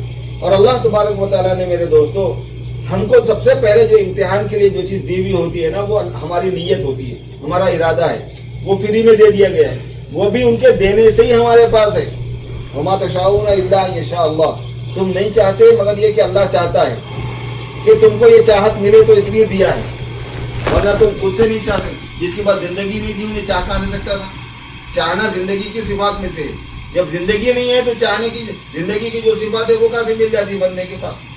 یہ میں نے تم کو دیا ہے. اور اصول میرا یہ ہے کہ یہدی الیہ من ینیب، جو میری طرف پلٹے گا اس کو راستہ دیتا رہوں، اور اگر نہیں پلٹے گا تو میں زبردستی ہدایت نہیں دوں گا. انلزمکموھا وانتم لھا کارہون. کیا ہم تم کو ہدایت چپکائیں گے جبکہ تم پسند بھی نہیں کر رہے؟ ایسا نہیں، ہماری انابت ظاہر ہونا ضروری ہے، ہم متوجہ ہونا ضروری ہے. تو متوجہ ہونے کی شکل نیت کرنے کی ہوتی ہے، ارادہ کرنے کی ہوتی ہے. اسی لیے دعوت کی محنت میں سب سے پہلے یا سب سے آخر میں کہہ لیجیے آپ، جو بات کہی جاتی ہے وہ یہ ہے کہ جب ایک بات ہے اور سمجھ میں آنے کی ہے، اور سمجھنا ہے ہم کو، اور سمجھے ہوئے ہم، اسی سمجھی ہوئی بات کا مذاکرہ کیا جاتا ہے. اس مذاکرے سے تجدید و تازگی آتی ہے. پھر ہم کو ارادے بھی اسی اعتبار سے کرنا ہے. ہم کو تو ساری دنیا میں جانے کی نیت کرنا ہے، اور اتنی کرنا ہے میرے دوستوں کہ اگر اس کے لیے ہماری پوری جان چلی جائے تو یہ ہماری خوش نصیبی ہے. موت کی تمنا کرنا، اللہ کے راستے میں موت کی تمنا رکھنا، یہ فرائض میں سے. علماء نے لکھا ہے کہ جس آدمی کو شہادت کی تمنا نہیں ہوتی اس کے سوء خاتمہ کا ڈر ہے. شہادت کی کیوں؟ اللہ پاک کی جان ہے یہ. اور اللہ نے فرمایا کہ جو لوگ اللہ کے راستے میں قتل کر دیے جائیں، مار دیے جائیں، والذین قتلوا فی سبیل اللہ، سورہ محمد کی آیت ہے، وَلَن يُضِلَّ أَعْمَالَهُمْ، اللہ پاک ان کے اعمال کو ضائع نہیں کرے گا. سَيَهْدِيهِمْ، ان کو ہدایت دے گا. مر چکا ہے وہ، فرمایا سَيَهْدِيهِمْ، اللہ پاک ان کو ہدایت دے گا. وَيُصْلِحُ بَالَهُمْ، اور ان کے حالات بنائے گا. ہم سمجھ رہے ہیں کہ حالات بننے کا کچھ بھی نہیں، اصل تو حالات بننے کا بعد میں ہی ہے بھائی. اصل زندگی تو موت کے بعد شروع ہوتی ہے، حالات تو اصل موت کے بعد کے حالات ہیں. یہ تو امتحان کی جگہ ہے. یہاں کچھ ملنا بھی محرومی کی دلیل، فضل کی دلیل نہیں ہے، اور کچھ نہیں ملنا محرومی کی دلیل نہیں ہے. یہ تو جگہ امتحان کی، اصل تو وہی ہے معاملہ. اسی لیے جو اللہ کے راستے میں مر گیا اس کے بارے میں اللہ یہ اعلان فرمائے سَيَهْدِيهِمْ، اس کو ہدایت دے گا. وَيُصْلِحُ بَالَهُمْ، اور اس کے حالات کو صحیح کرے گا. وَيُدْخِلُهُمُ الْجَنَّةَ عَرَّفَهَا لَهُمْ، اور جنت میں داخل کر دے گا جس کا ان کو تعارف کرایا ہے. یا ایھا الذین آمنوا ان تنصروا اللہ، اے ایمان والو اگر تم اللہ کی مدد کرو گے تو اللہ تمہاری مدد کرے گا. یہاں تم اللہ کی مدد کرو اور وہاں اللہ پاک تمہاری مدد کرے گا. وَيُثَبِّتْ أَقْدَامَكُمْ، اور تمہارے قدموں کو جمائے گا. پل صراط پر سے چلنا ہے جو کہ جہنم پر بنا ہوا ہے، اور جو اندھیرے میں چلنا ہے، ایسا اندھیرا جس میں اپنا ہاتھ بھی نظر نہیں آئے گا. وہاں اللہ پاک وَيَجْعَلْ لَكُمْ نُورًا تَمْشُونَ بِهِ، تم کو ایک نور دے گا جس میں تم چل سکو گے. تم کو چلنے کے لیے اللہ پاک ہدایت دے گا، راستہ بنائے گا تمہارے لیے، طاقت دے گا. ویسی حتیٰ کہ جو کامل ایمان ہوگا وہ تو بجلی کے لائٹ سے یعنی اسپرٹ میں نکل جائے گا اس پہ سے، اور جو جیسے کم ایمان کی طرف کمزوری ہوگی اس اعتبار سے اس کا راستہ لمبا پڑ جائے گا. لیکن حالات تو میرے دوستو جب ہی بننے والے ہیں. سر تم مدد کرو میری، ان تنصروا اللہ. اور اللہ کی کیا مدد ہے بھائی؟ اللہ پاک کے خلائق کو، اللہ کے مخلوق کو، اللہ کے بندوں کو اللہ کی طرف لانا. اللہ نے اس کو تکریماً اور تشریفاً اپنی طرف منسوخ کیا کہ یہ میرا ہی کام ہے، یہ میری ہیلپ ہے، یہ میرے بندے کی مدد، میری مدد ہے. یہ جیسے آپ کے بچے کو اگر کوئی پانی میں کسی کا بچہ پانی میں ڈوب رہا تھا اور کوئی آدمی اس کو پانی میں سے نکال کے لا کے اس کو دے دیا تو وہ کیا بول رہا؟ آپ نے بڑی میری مدد فرما دی. آپ نے ایسا احسان کیا کہ زندگی بھر میں آپ کا احسان نہیں بھول سکتا. حالانکہ اس نے آپ کے ساتھ کچھ بھی نہیں کیا، آپ کے بچے کے ساتھ کیا. تو اللہ تبارک و تعالیٰ اپنی اس مخلوق پر اس نوعیت کے رحم کو، رحم کی شکلیں الگ الگ ہیں. یہ رحم وہ ہے جو عذاب سے بچانے کا رحم ہے، یہ رحم وہ ہے جو جنت میں بھیجنے کا رحم ہے. اس نوعیت کے رحم کو اللہ پاک اپنی مدد قرار دیے. فرمایا کونوا انصار اللہ، ایمان والو اللہ کی مدد کرنے والے ہو جاؤ. اور حضور پاک صلی اللہ علیہ وسلم یہی محنت کرتے تھے، اس وجہ سے اس کو حضور کی مدد کہا گیا ہے. الذین آمنوا بہ وعزروہ ونصروہ، یہ نصرت الرسول ہے، یہ نصرت اللہ ہے. تو اللہ کی مدد کرنے کو اس کو قرار دیا گیا ہے. فرمایا اگر تم میری مدد کرو گے اللہ تمہاری مدد، اگر تم اللہ کی مدد کرو گے اللہ تمہاری مدد کرے گا. وَيُثَبِّتْ أَقْدَامَكُمْ، اور تمہارے قدموں کو جما دے گا، قبر میں بھی جمائے گا، اور اس کے بعد دنیا کے اندر بھی جمائے گا، اور اس کے بعد پل صراط پر بھی جمائے گا، اور پھر جنت میں جاتے وقت بھی اللہ تبارک و تعالیٰ قدموں کو جما دے کے بالآخر جنت میں عافیت کے ساتھ میں داخل فرما دے گا. اس لیے ہم سب کو ارادہ یہ کرنا ہے کہ اپنے جیتے جی جب تک ہماری زندگی باقی ہے ساری دنیا میں گھوم پھر کر ایک ایک بندے تک اللہ پاک کی بڑائی اس کے سامنے سنا دینے کا، اس کے دل کو دستک دینا. اور جب تک ہم زندہ ہیں، جس وقت تک ٹائم ہمارے پاس ہے، برابر سارے انسانوں تک اس پیغام کو ہم پہنچاتے رہیں گے. حضور پاک صلی اللہ علیہ وسلم کی پاکیزہ سیرت اس کے سامنے رکھے گی جب تک ہمارے پاس ٹائم ہے، جب تک ہماری زندگی ہے. اب مسئلہ یہ ہے کہ کب تک ہے ہماری زندگی، اس کی کوئی شورٹی نہیں. حضور پاک صلی اللہ علیہ وسلم فرمایا کہ کتنے سورج کے غروب ہونے کو دیکھنے والے سورج کے طلوع ہونے کو نہیں دیکھتا. اور کتنے سورج کے نکلنے کو دیکھنے والے سورج کے غروب ہونے کو نہیں دیکھ پاتے. اذا اصبحت فلا تنتظر المساء واذا امسيت فلا تنتظر الصباح. صبح ہو جائے تو شام کے انتظار میں مت رہنا, شام ہو جائے تو صبح کے انتظار میں مت رہنا. حضور پاک صلی اللہ علیہ وسلم کا یہ حال تھا کہ آپ استنجا کے لیے تشریف لے جاتے اور استنجا فرما کر وضو کرنے کی جگہ پر آتے اور آنے سے پہلے استنجا سے فارغ ہوتے ہی تیمم کرتے. آپ کے معمولات میں سے یہ شمائل میں لکھا ہوا ہے. آپ صلی اللہ علیہ وسلم تشریف لے جاتے استنجا کو, اور وضو کرنے کا پانی جہاں پہ رکھا ہوا ہوتا, عبداللہ ابن مسعود آپ کے خادم تھے اس میں, وہ وضو کرنے کا پانی ایک جگہ رکھتے تھے. آپ کے یہاں آنے سے پہلے آپ وہاں تیمم کر کے آتے تھے وہاں سے یہاں تک. عرض کیا گیا کہ اللہ کے رسول صلی اللہ علیہ وسلم پانی تو یہاں موجود ہے, آپ نے تیمم کیوں فرمایا؟ فرمایا کہ اگر اس درمیان میں موت کا فرشتہ میرے پاس آ جائے تو میں نہیں چاہتا کہ بغیر تاکید کی حالت میں اللہ کے دربار میں جاؤں. یہ ہمارے نبی کا اسوہ ہے, یہ سرکار دو عالم صلی اللہ علیہ وسلم کا نمونہ ہمارے سامنے. میرے دوستوں, ہمارے پاس ٹائم نہیں ہے, ہم زیادہ ڈیلے نہیں کرنے کا ہے, ہم سوف افعالوں میں نہیں جانا ہے. سوف افعالوں کا بتاؤ پھر کروں گا. اب ابن قیم نے لکھا ہے کہ اگر شیطان کسی کے بارے میں تصویف میں کامیاب ہو گیا, یعنی پھر کروں گا والی ٹرک کے اندر کامیاب ہو گیا, یعنی یہ بات اس کو ایسے ٹرک سے لایا اس کے دماغ میں کہ وہ ہمیشہ ایسا سوچتا رہتا ہے, تو میں اس کو بے ایمان مارے گا. وہ سب سے بڑی اس کی کامیابی ہے کہ پھر کروں گا, پھر کروں گا, پھر کروں گا, ایسے کھینچتا رہتا ہے. وہ پھر اس کو موت تک لے کے چلے جاتا ہے. وہ اس کے بعد خوش ہو کے ہنستا ہے زور زور سے کہ دیکھو کیسا کھینچ کے لایا ہے. اس کو اندازہ ہی نہیں تھا, وہ سمجھ رہا تھا کہ میں جیتے ہی رہوں گا, جیتے ہی رہوں گا, جیتے ہی رہوں گا, جیتے رہوں. میرے دوستوں, زندگی کا کوئی بھروسہ نہیں ہے. اس وجہ سے جو وقت ہمیں حاصل ہے اس حاصل شدہ وقت میں ہی اپنے کو منصوبہ بندی کر لینی ہے. اس لیے ہم سب سے پہلے اس بات کا ارادہ فرما لیں کہ انشاءاللہ ہم ضرور اللہ کے راستے میں 4 مہینے جائیں گے. جائیں گے زیادہ سے زیادہ خرچ کے ساتھ جائیں گے, خوب پیسے خرچ کریں گے. آج بھی گاؤں دیہات کے لوگ 25 لاکھ 27 لاکھ کے خرچے کے ساتھ جماعت میں جا رہے ہیں. پیسے والے آپ لوگ ہیں, غریب لوگ وہ ہیں, خرچہ وہ کر رہے ہیں. ابھی لاک ڈاؤن سے پہلے نظام الدین میں جو بیان میں گیا تھا, وہاں پر حضرت نے بیان فرمایا. اس بیان کے بعد میں تشکیل میں ایک گاؤں والا کھڑے ہو کے کہنے لگا, میوات کا دیہاتی, کہ میرا ڈھیلے خرچے کے ساتھ میں ٹائم لکھ لو. ایک ان کی ٹرمنالوجی ہے. بولے ڈھیلا خرچے سے کیا مراد ہے تیری؟ تو بولے 27 لاکھ روپے لے کے آیا ہوں. 27 لاکھ روپے لے کے آیا. کہ ٹائم کتنا ہے تیرے پاس؟ بولے پوری زندگی لگوا لو میری, کچھ بھی کام نہیں ہے میرے کو, موت تک مجھے یہی کرنے کا ہے. حضرت نے فرمایا کہ تمہارے 27 لاکھ منظور ہیں, مگر ٹائم ہم مشورے سے تمہارا لگائیں گے. لیکن ایک آدمی 27 لاکھ لے کے جماعت میں کیسے جائے گا؟ پوری جماعت تیار کرو گے تو شام تک 5 پکڑ کے لایا. ایسے شام تک 5 آدمی 27 لاکھ کے لے کے آئے کرنے والا. جب سمجھ میں آتا ہے نا, ایسا ہوتا ہے میرے دوست. اتنے پیسے کیوں لگایا؟ بیوقوف ہے وہ, اپن ایسا سوچتے اتنے پیسے کہاں سے لایا ہوں گا, اتنے پیسے کہاں سے لے گا. آپ جب مکان بنایا تو کتنے پیسے لگے؟ آپ نے گاڑی خریدی کتنے پیسے لگے؟ آپ نے شادی کی کتنے پیسے لگے؟ آپ کی بیٹی کی شادی ہوئی کتنے پیسے لگے؟ جس سے محبت ہوتی ہے اس پر خرچہ ہوتا ہے.